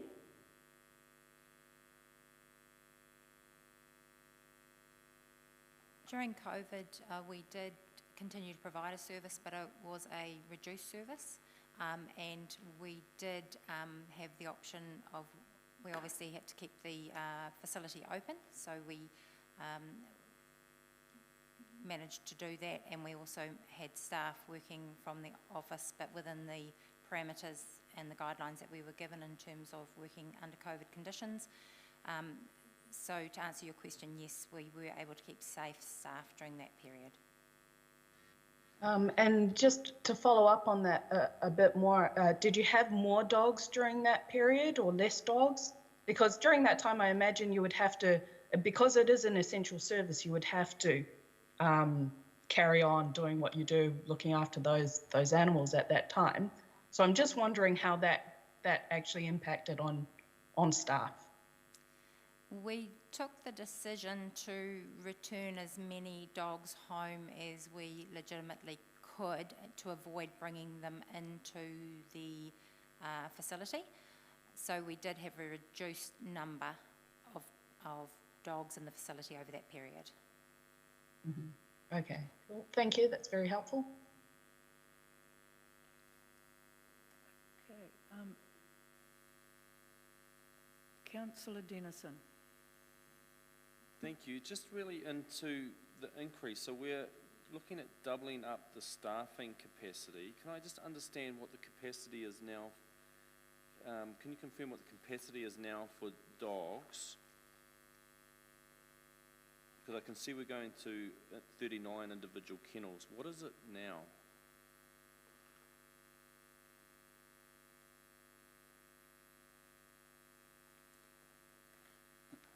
Seconds.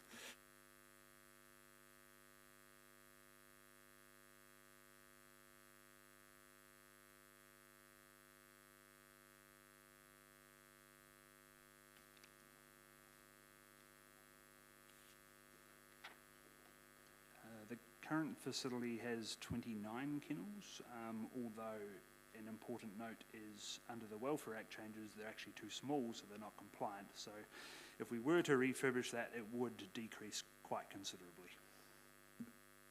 Can I just also make a comment through you, Madam Chair?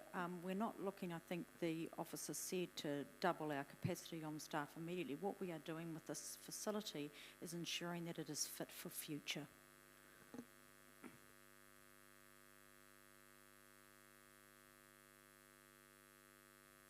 Councillor Johnson, you went out of the queue, but I wasn't sure if you were in there in the first place. Okay, that's fine. So are there any further questions, Councillor? So having no questions, what I'm proposing to do is break now for morning tea, and then we'll come back at 11 o'clock, and we will do comments at 11 o'clock.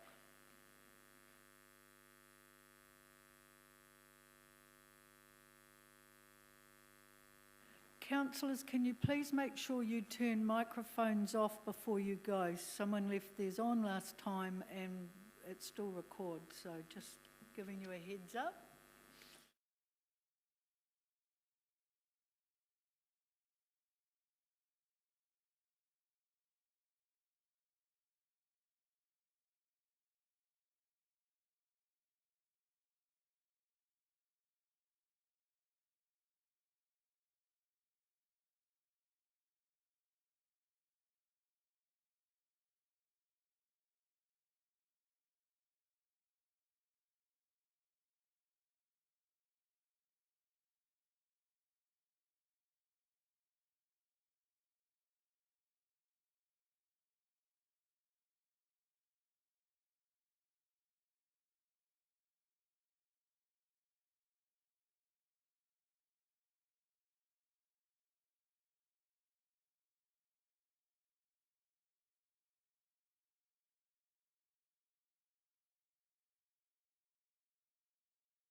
Right, everybody, it's 11 o'clock, so I'll restart the Finance and Performance meeting. We had finished questions, so thank you, Bryce, and thank you, Kerry.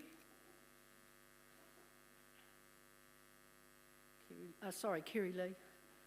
So we will now move on to the recommendations. And first up, Councillor Johnson, you're moving recommendation. I'm happy to move the recommendations, thank you. Okay, do I have a seconder? Deputy Mayor. Okay, I will just advise that item number 2, we just changed that slightly to make sure the wording was right, so it doesn't take away the intent, it's just changing it. So just check it before. Okay, first up for comment, I'll just advise too that if this doesn't go through, I have an alternative recommendation. So Councillor Johnson, you've moved. Thanks, Madam Chair. I'm aware that we've got councillors around the table who weren't here for the sort of beginning of this item. So just to quickly cover that off, that we did become aware that the pound was non-compliant with the Animal Welfare Code for kennelled dogs, and as a result of that, there was some very extensive investigation as to what the solutions could be in terms of was there an option of shared services with another council, was there an option of another agency taking over the role, was there an option of refurbishment, and those who have visited the current facility would understand quite quickly that there's no option for refurbishment to meet the terms of the welfare code. So we committed to the rebuild. It's no surprise that in the time since we committed to it, that the costs have increased. And this isn't just a problem for this project, it's a problem for every infrastructure project. But this project is slightly different because we do have a compliance requirement to make sure that we have a facility that meets the code, and we have a statutory obligation around dog control. So this is a definite item that doesn't have a lot of choice around it. Having said that, I think it is incumbent on us to be aware that public opinion around animal welfare has moved substantially over the last couple of decades, and I think that most people would agree that we shouldn't be just aiming to do the very minimum, have the very smallest cage sizes and the minimum requirement to achieve regulatory compliance. I don't think that members of the public would find that acceptable. So I'm not very keen to start attempting some of the reduction in scope that's been suggested around cage size and isolation block and so on and so forth. And I do take on board the planning that's gone into this, which is to try and future-proof it. So one of the reasons we became non-compliant was because the regulations around welfare changed, and they might change again. And so we need to factor that into any new facility, particularly if it's going to be a costly facility.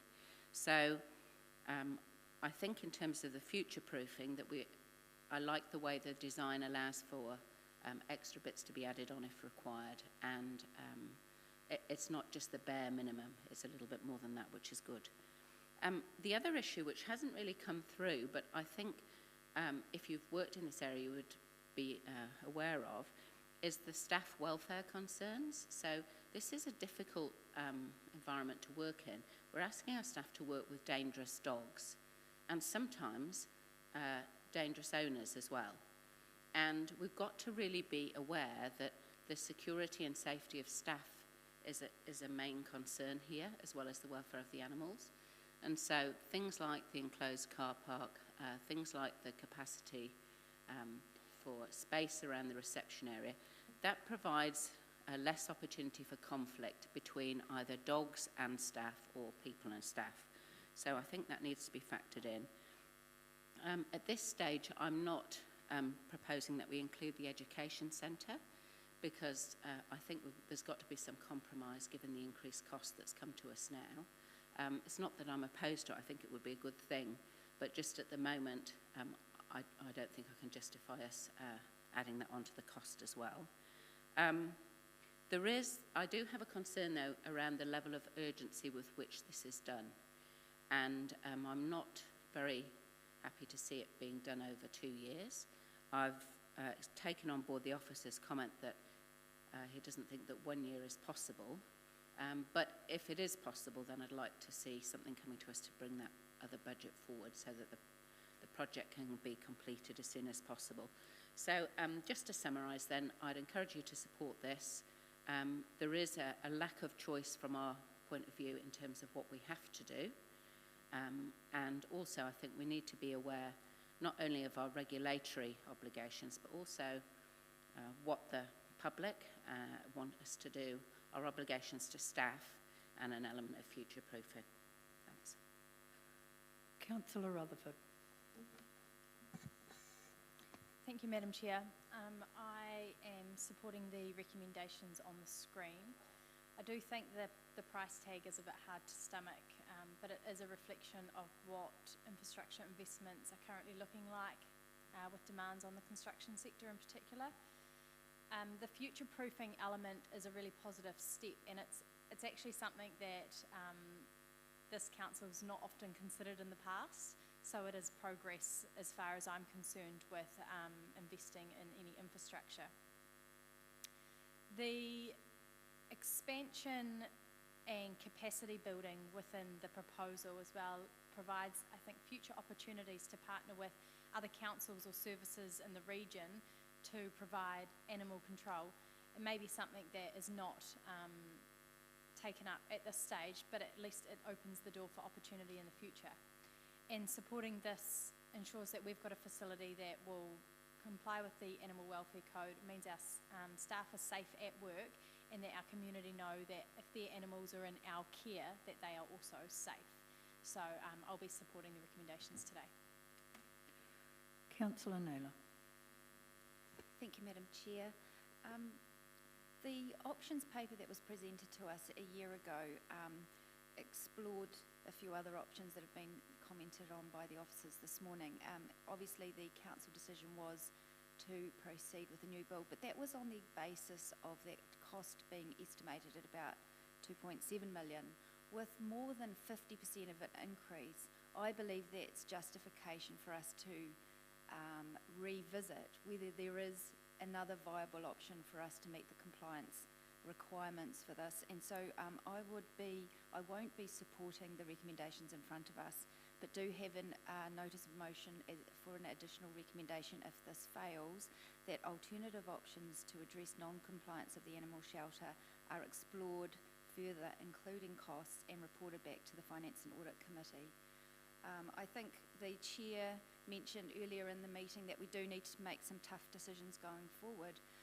And recently, when we looked at another budget blowout, the Deputy Mayor made the comment, this was around the roundabout at Monrad Street, that where there is an increase in budget, it may be that councillors may have made a different decision about proceeding if they had known what the cost was. So I think it's reasonable for us to consider whether we still want to proceed with a new build, or whether the increase that's proposed in front of us is reason enough for us to take a step back and look at whether there is another way of achieving that. It's quite a high price tag to house quite a small number of animals.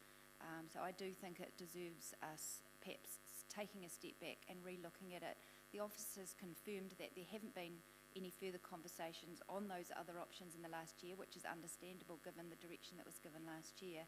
But I think if we don't know if there were those further conversations, whether another option may be a possibility. So I think it would be worthwhile us reconsidering that. It may be then, if that information was all put in front of us, that it may be that there is no other option, that a new build is the best option, and if that was the case, I would support that. But I wouldn't support it at this stage without perhaps us looking at exploring those options a little bit better, and I think that would be appropriate to do. Thank you, Councillor. Because you mentioned tough decisions, I will make my comment now. And yes, we do have to make tough decisions, but this is a tough decision because it's regulatory. And unfortunately, we're going to have to spend the money because it's regulatory.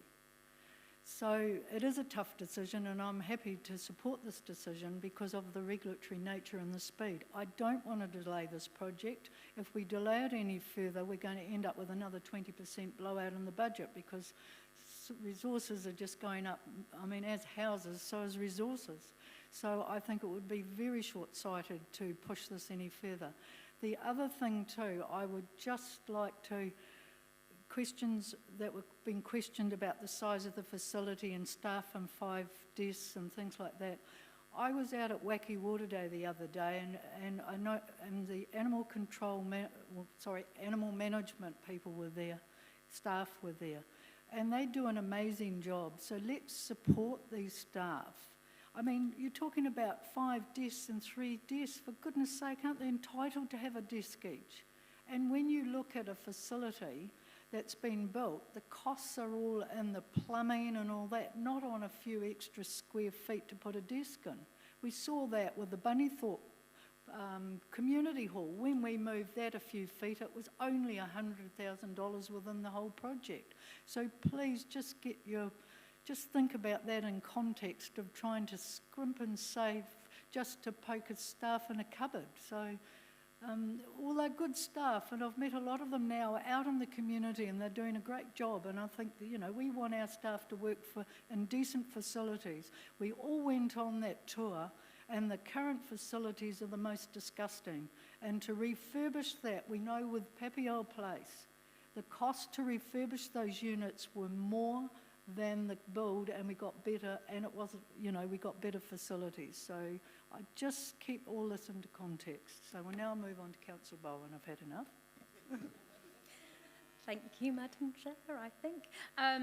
The context we're making this decision in is of a facility that is already non-compliant, seriously non-compliant, and it's taken us a while to get to this point. What I was satisfied from officers' answers to the questions I raised about capacity, that increased capacity is future-proofing, and based on the data we have about the future growth of the city and the likely impact of that on dog ownership, that seems eminently sensible to me, and also acknowledges likely changes in the regulatory space. So we can't predict what that will be, but there's definitely a trend coming through. So this seems to me to be very sensible. Of course, we don't like the numbers, but it reflects the bigger conversations that we've already had even this morning around construction costs continuing to increase and the likely availability of tenderers and operators to do this kind of work being a very difficult environment. And I think what we also know is that new build is one thing, getting people to even tender on refurbishment is even worse. So if we think that we can save money by refurbishing, I think we're kidding ourselves. And also that would blow the time element completely out of what I think anybody would think is a reasonable response. So on that basis, I'll be supporting the recommendations. Councillors, in lieu of time, we've had 3 for this recommendation. Do I have people who wish to speak against it? No. So I'm going to put it to the vote, but I will give Councillor Johnson the right of reply. Thanks, Madam Chair. I mean, just briefly, I just want to address the issue of the refurbishment cost. I think it's misleading if we think that the refurbishment cost that we were given over a year ago of 2.7 million would be the refurbishment costs if we had to do it now. And in fact, it's very likely that the refurbishment cost would be around the same level as the new build. So I think it's a little bit misleading to use that figure because it's out of date. The other thing is that we really don't have time to be flip-flopping on decision making. This is a decision that we had to make to be able to be compliant under legislation. And to stall it now, to go back, to start from ground zero again, I think we'll just waste time. and I'd be very surprised if we came to a different decision at the end of the day. So I really don't support looking at all of those other options all over again. The decision was made, and I think we need to get on with it. And in fact, you know, to my mind, we should be getting on with it as soon as possible, because we're not achieving compliance right now. So I just don't think that we can be, you know, indecisive about this. We need to crack on with it. Thanks. Thank you. Right, we now go to the vote.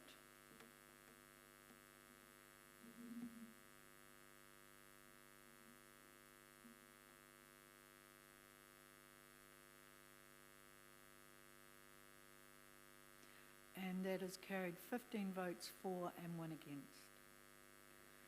Right, we now move on to item number 13, and that's going to be presented by Alan Downs, and we have Wayne Wilson as well.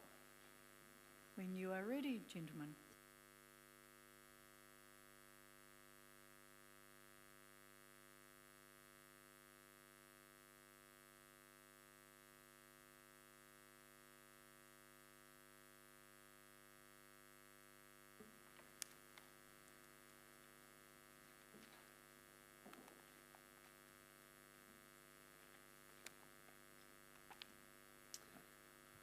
Good morning. This report takes into consideration the recommendations made at our last meeting, and you'll see greater detail in the critical risks area.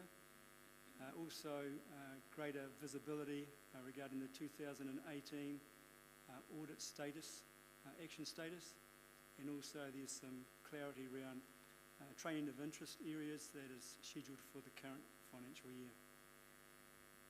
Thank you.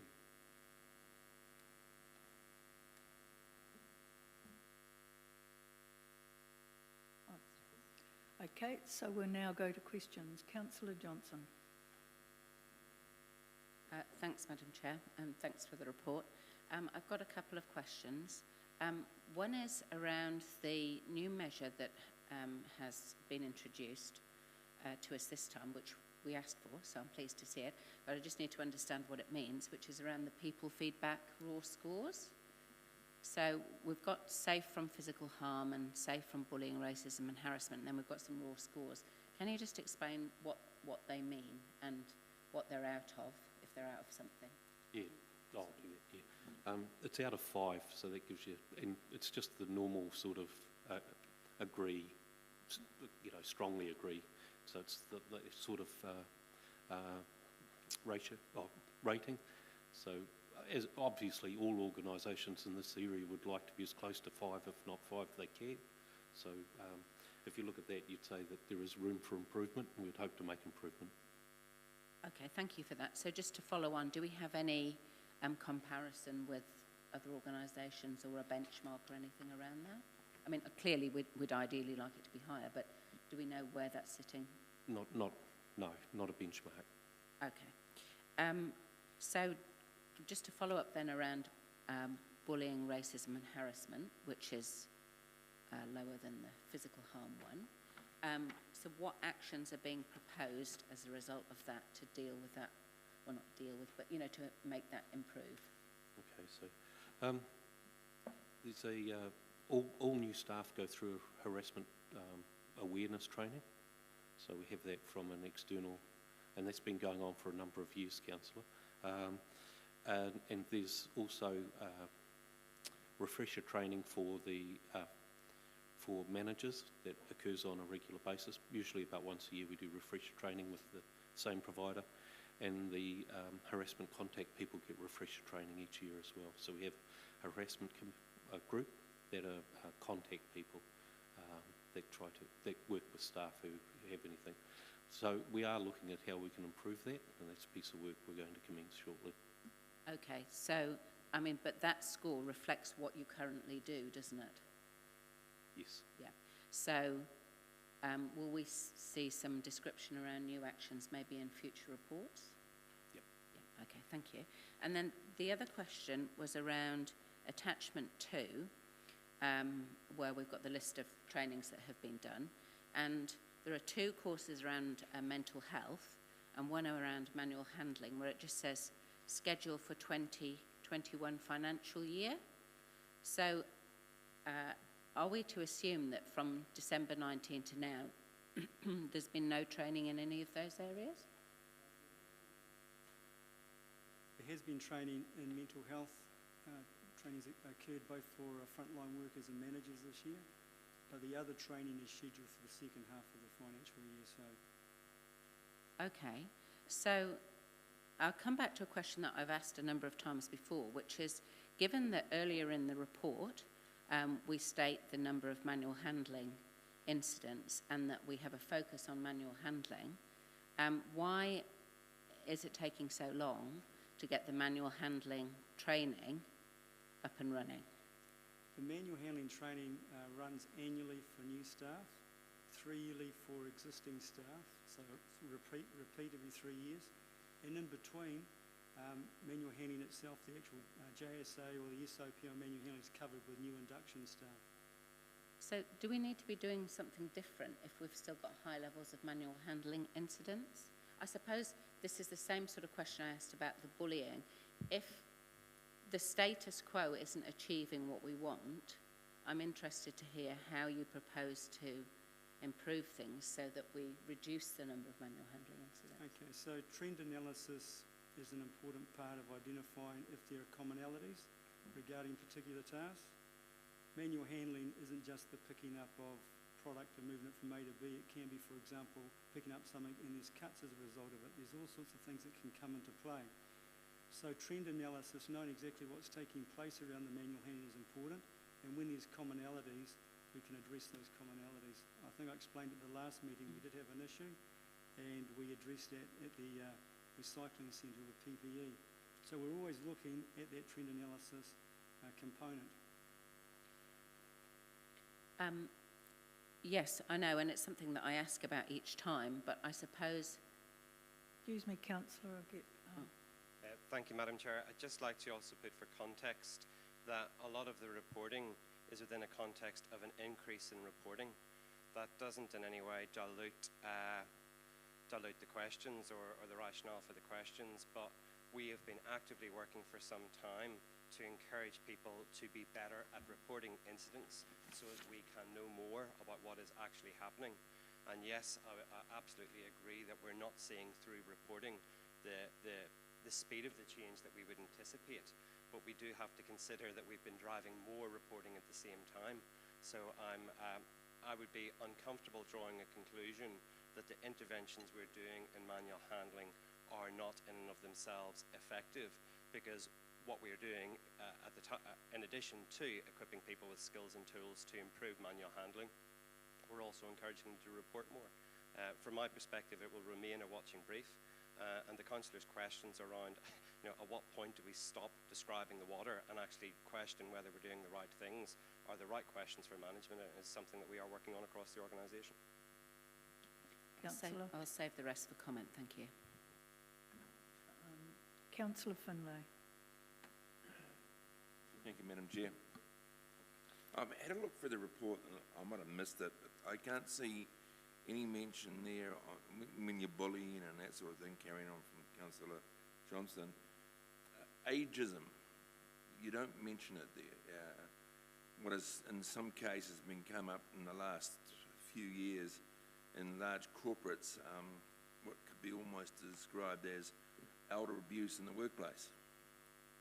Are you aware of it in the City Council? Do you look for it, and do you report it in any way? And it's not a joke, it's quite serious. No, I recognise that. I was just, I don't, in my view, I don't see it as an issue. We don't, in recruitment, we don't have any barriers to anyone applying through age, gender, any of those sorts of things, Councillor. So I don't see that. I don't see anything in terms of any of the behaviours or anything like that that would support a claim of ageism. So no, I'm not aware of anything that would give rise for concern. Do you look for it, or do you get people to look for it, or if you are aware of it? just trying to think. In terms of complaints, you know, it's not a complaint that I've had raised with anyone in my team or myself. It's nothing that I am aware of that is going on. You know, I'm happy to discuss that further with you if you'd like, but no. Thank you. Councillor Barrett. Thank you, Madam Chair, and thank you, gentlemen, for the report. Just a couple questions which sort of follow up from earlier points in discussion. Alan, I suppose when I heard you explaining the rationale around trend analysis and the manual handling type things,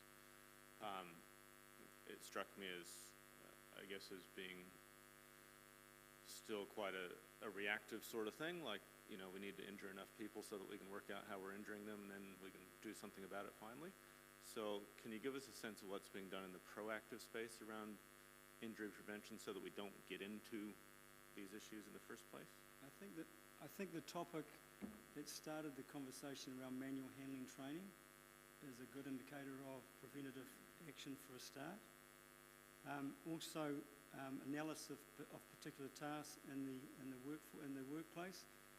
Just this week, we had an advisor go proactively just to assess body stressor activities in one particular business. So that's a proactive approach to it as well. So it's before any incident has occurred. So as things come to our attention in different areas, we'll send out into audits or assessments.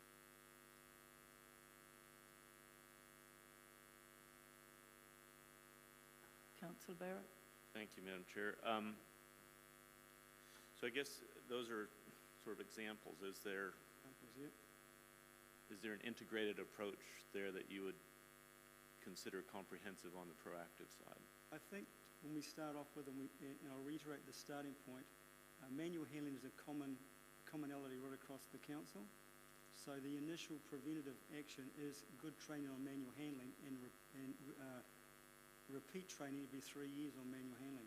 So that's our core for proactive action. The rest will occur through identified issues that rise, and we can react to those issues. But proactively, we're engaged in prevention through manual handling training. Thank you. The second question that I have is... Hang on, I'm sorry. Patrick. Thank you, Madam Chair, through you. I would just like to again try and frame things in the context of Section A. When we look at lost time in terms of injuries and in terms of days, year on year, between December this year and December last year, we're seeing a significant reduction. So that would imply to me that what we are doing is having an impact, if not on the number of incidents, on the severity of the incidents and the time that's being lost as a consequence. So from my perspective, there's still work to do on manual handling. From my perspective and my direction to Alan, is the most critical area where we have to work proactively is in critical risks. It is in critical risks where there's the greatest risk to our people or others of loss of life or something serious. That is where the vast majority of my team's focus is on health and safety at PNCC, at making sure we have confidence in the effectiveness of our system to minimise the likelihood of a critical risk occurring, and if it does occur, to minimise the impact of it. I believe that that is the right focus because it is in that area where people will have serious harm. Thank you, Patrick. I think you've answered. Madam Chair, I did have a second question as well. Sorry? I do have an additional question as well. Okay, right. Great, thank you.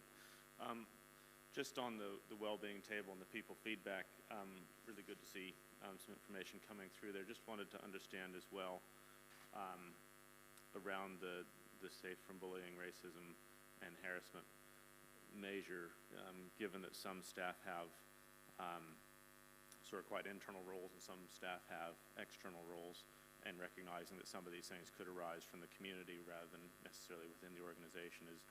Is this measure sort of looking at that whole scenario, or is it specifically internal or external looking? Yes, both. Both, great. Thank you, Madam Chair. Thank you. Mr. Armstrong. Thank you, Madam Chair. Thank you for the report. on page 393, just looking at the external audit chart, I'm assuming that red, in the mind of at least of the external auditor, indicated something that needed to change or improve to reduce risk, and it's characterised as being high. And I note that these actions have now been outstanding for almost 3 years. And so, frankly, it just doesn't sit well. Could you comment on what mitigations are in place to reduce risk? And also just how quickly, I mean, has the number of high outstanding actions since last reported reduced? And what is the program that's going to see these things satisfactorily addressed? Okay, we can start with the first question around are we seeing any impact or change regarding these critical areas? And I think the Chief People Officer made it clear before, we've seen significant reduction in lost time injuries. From the perspective of the high, which says needs alternative design methods and detailed procedures, it's identified that the existing SOPs don't fit certain criteria. Some of the criteria has to do with the date of review, so we're talking about not the heart of the actual procedure itself that keep people safe, but some of the actual technical stuff, review dates, etc., duration of reviews, etc. So at the moment we're going through, and we're just about completed the whole assessment of our SOPs at the council. At this particular point in time, although there's still a couple of businesses to do, we've got in the vicinity of around about 250 SOPs that have not met the technical requirements that the auditor put in place. So we're looking now to put a plan in place to actually work through all those, and we'll have to probably tranche some of that work to ensure that it occurs. And it's unlikely to have it all completed by June, given the volume that's taken place. However, back to the original statement I made, the lost time injuries and serious harm injuries have dropped.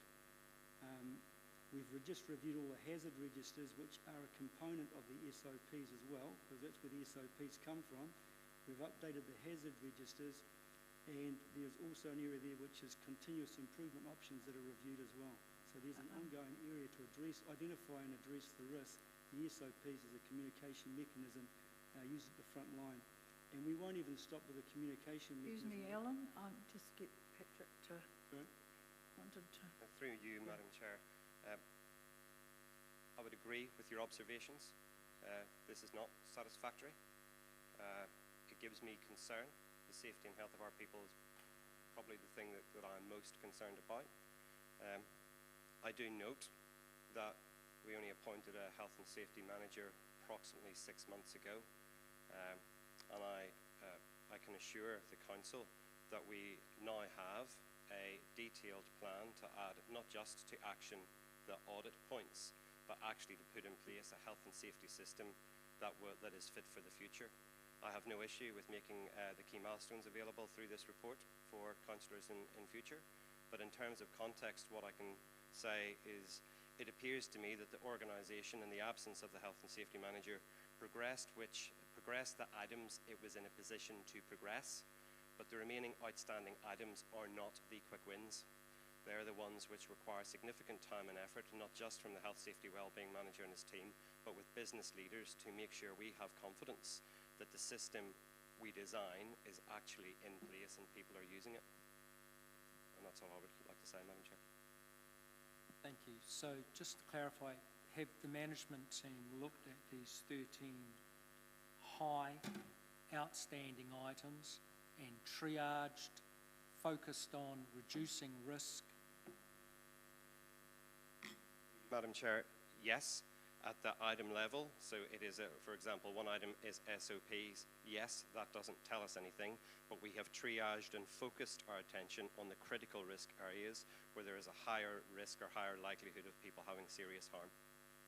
So we are not progressing it in a vanilla type fashion, but in a targeted fashion allocated at where our people have the greatest risk. you. Thanks. Deputy Mayor. Thank you, Madam Chair. I just had one question around the people feedback, just around the plan of how often that process will occur.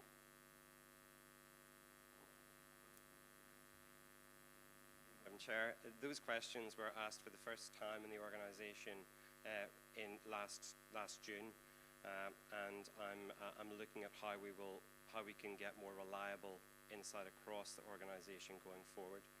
I'd like the opportunity just to present back what the forward plan would be, because we do have to consider the cadence and the cadence of the interview and the reliability of it. You know, people actually responding to it. But the intention is to ask the intention questions is to repeat that is a baseline measure, and that we will report what we're doing and the impact that it's having. Thank you. So would that be by the next quarterly report? Okay, thank you. Councillor Harpeter. Thanks, Madam Chair. On page 395, with the annual flu vaccination, and you've got 246 people having a flu vaccination, would you say that's a good spread of people that has had a flu vaccination? That looks around about 50% of your staff that have had a flu vaccination. Yeah, a bit under 50%, but it's spread across the whole organisation. It's made available to everyone. So would that be more, I mean, I'm generalising, more older people than younger people that take a flu vaccination? Look, I couldn't comment, but it doesn't appear to me when I see the people who line up, so no. Okay.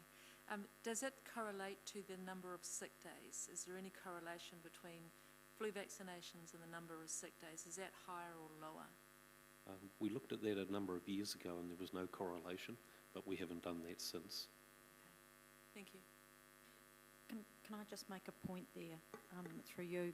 These are our statistics of people that take advantage of the flu vaccination that we offer. It doesn't include people that may through their own private doctor have flu vaccinations, which I am aware that people do. Councillor Denison.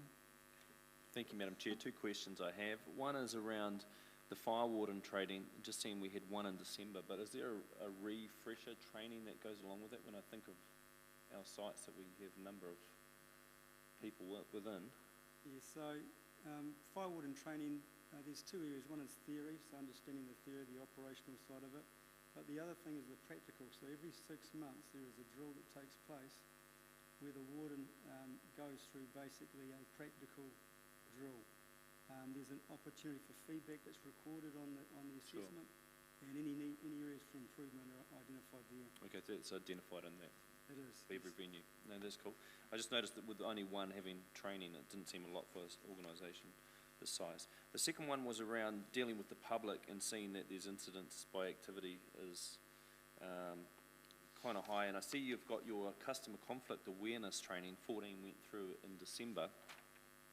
Is that a new initiative to have that training? It looks like it hasn't been anything in the past. And I'm guessing that's for the likes of the wardens and the customer service centre staffing. Sorry, could you repeat the Sure. In that question? graph that you've got here on page 397, you've got a range of training that's been done and the number of participants.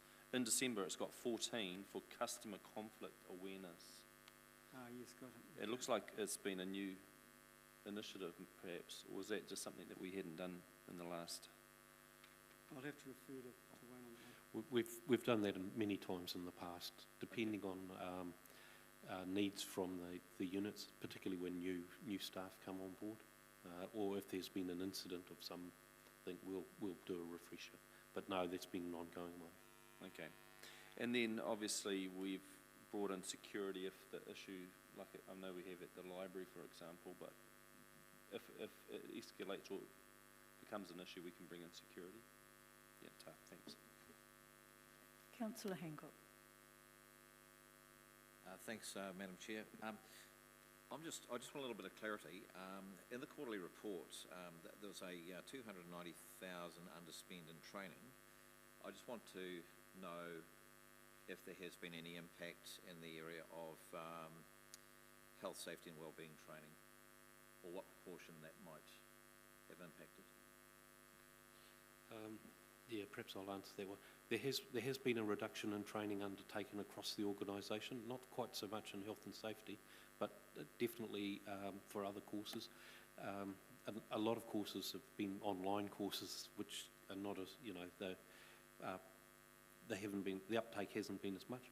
Also, to be fair, we have been looking at how we can control costs, but that hasn't, that's sort of a short-term thing. So yeah, training is expected to pick up in the second quarter or the second half of the year. Through you, Madam Chair, I want to emphasise to councillors there has been no directive to reduce our training budget. What has happened, particularly in the last half, well, the first half of the year, I should say, is that we simply haven't been able to release a lot of staff for training. That is because of our shortages, and we expect that to be redressed and encouraged. But we certainly have not been reducing in the focus on health and safety. Thank you. Are there any Yes, sorry, Madam Chair. Can I just perhaps a little follow-up question there? So on page 397 there's actually a whole list of different training opportunities for staff. I suppose my query is, and I wasn't trying to infer that we've tried to cut budgets, you know, and using training as a means to do that. But I guess I'm just wondering what good actually looks like in terms of the amount of training that can be offered and the uptake of staff in terms of that training. So I'm not sure the report gives us that kind of feel. From the perspective of scheduled training, like training that is required for the individual's job, we have a report out that covers training occurred on time and when it hasn't occurred on time, so we can keep abreast of that type of area. So from our perspective, good looks like all the training occurs on time when it should occur, so that the people have the skill to continue with the work that they're doing. I don't know if that answers your question fully, but that's what we'll do at the moment. Patrick will follow up. Through you, Madam Chair, the training that's in the health and safety report pertains specifically to health and safety, and of course is not the broader package of learning and development opportunities that we have. To be crystal clear, any training that is required for people to carry out the task, they have to complete the training before they carry out the task. We have stopped work to ensure people have the training, and when people have chosen to do tasks that they do not have training for, we've taken appropriate management action. So in terms of what I would say what good looks like as it pertains to health and safety training, it is that we know what capabilities and behaviours people need to fulfil the task. We support them with the right training in the right place at the right time, and through regular management support and direction, we make sure that the skills and the behaviours we have set and expected of them are actually what is in place. Thank you. Any further questions, Councillor Handel? Right, councillors, there's no further questions, so gentlemen, you may step down. We now move to the recommendation. Thank you, Councillor Dennison and Councillor Naylor, and I'll just read the recommendation out that Health, Safety and Wellbeing Report October to December 2020 presented to the Finance and Audit Committee be received for information. So first up for comment is Councillor Johnson. Thanks, Madam Chair. I mean, I think just to make a general comment that this is a useful report and it becomes more useful every time we receive it and we get more information, and I appreciate that. And certainly my questions around the manual handling and the bullying and harassment scores are not meant to suggest that we're not doing a good job in health and safety. But what I do want to see in this report is that when issues are identified, some change occurs, either in training or in the way that things are managed, so that we can see that there's been a response. So whilst it's good to measure things, I want to see that when we identify an issue, that we're changing what we do. Now, it may be that that is happening and it's just not in the report, but from where I'm sitting, it's very difficult to be sure of that. And so, to take a topical example, the people feedback around bullying and harassment is lower than one might like, and I think we would all agree with that. So what I'd be hoping for in the next report is some new actions or some changes that have taken place to address that.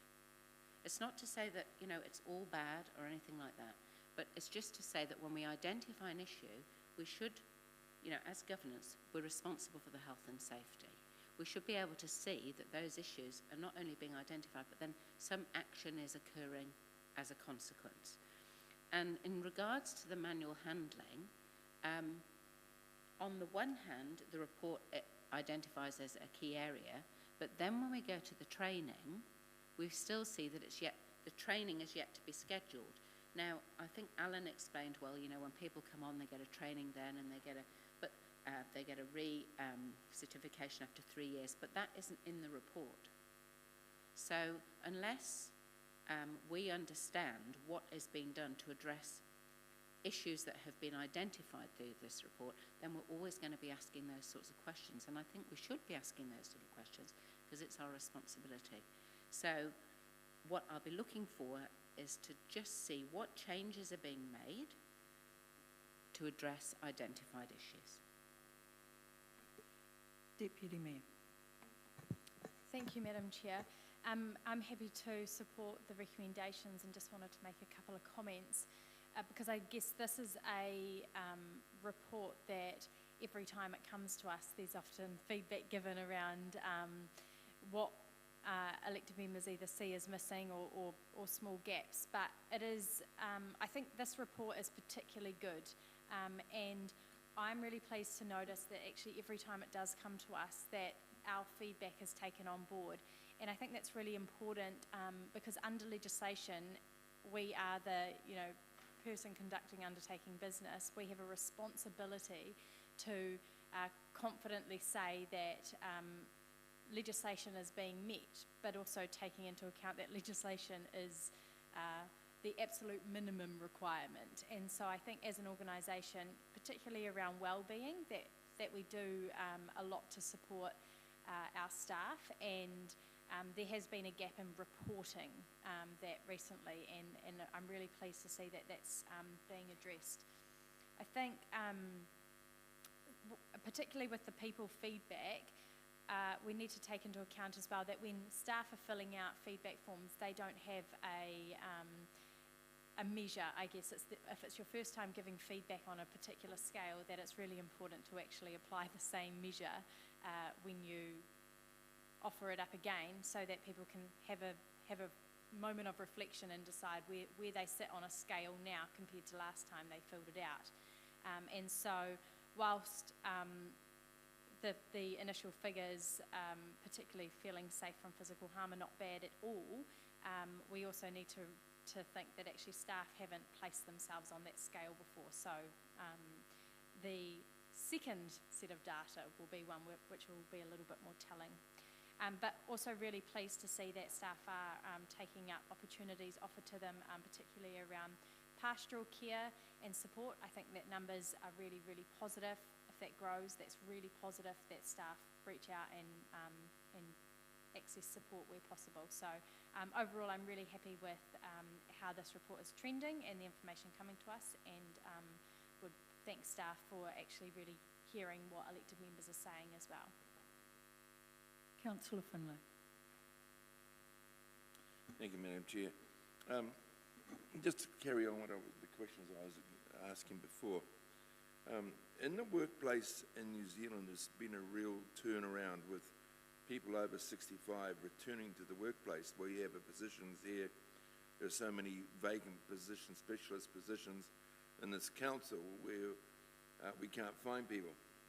If we have a look at what's happening with the COVID inoculations, literally hundreds and hundreds of retired nurses have offered their services, and they're coming back to do that. Unfortunately, there's also a dark side to that. An organisation I'm involved with has picked up some complaints around the country where older people are treated like a second-class citizen when they return from retirement. And I would not like to see that in any stage happen here in the City Council. Some large organisations have been involved, and there will be some newspaper articles about it coming up pretty soon, I suspect. But I would like to see our council be aware of it, and that our staff welcome older people who are returning back to the workplace to help us out with our shortfall and not treat them as jokes. And I just wanted to say that and make it very clear that I personally will be watching very carefully anyone in this organisation or any organisation I'm involved with where older people are mistreated or even made a brunt of jokes.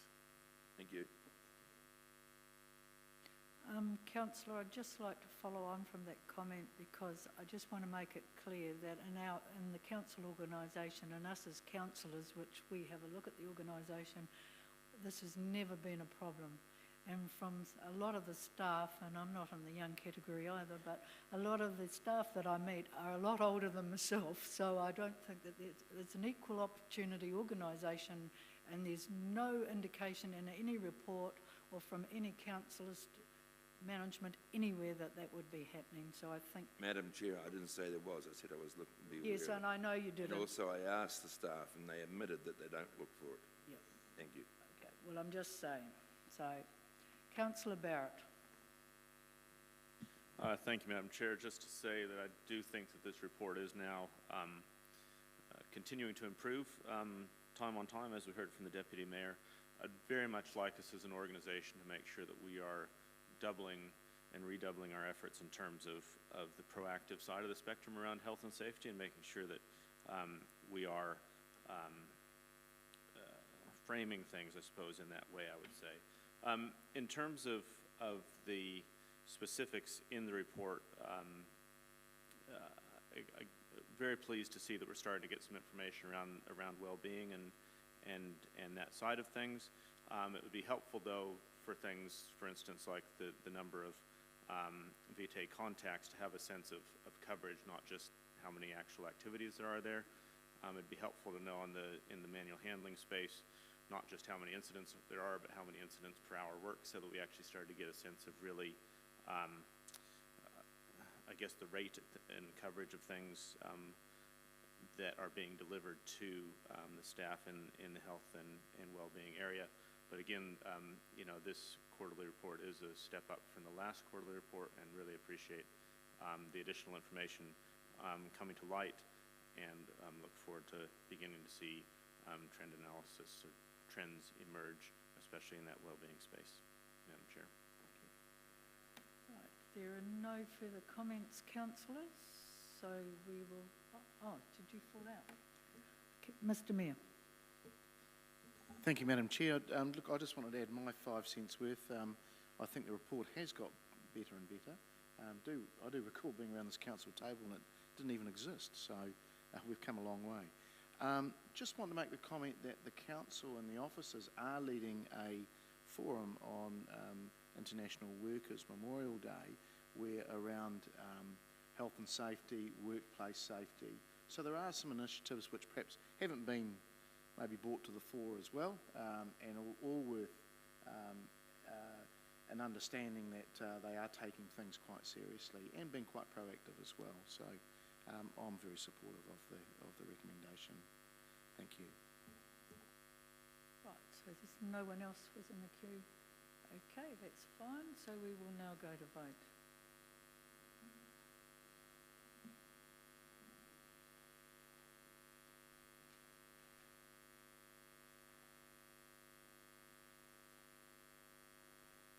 And that is carried unanimously. Now, councillors, we are going to break for lunch after this, and then we will have play, rec and sport. So I'm going to adjourn finance and audit to after the conclusion of play, rec and sport. So, okay, noted. Okay, so everybody understands that? So be back here at 1 o'clock for play, rec and sport.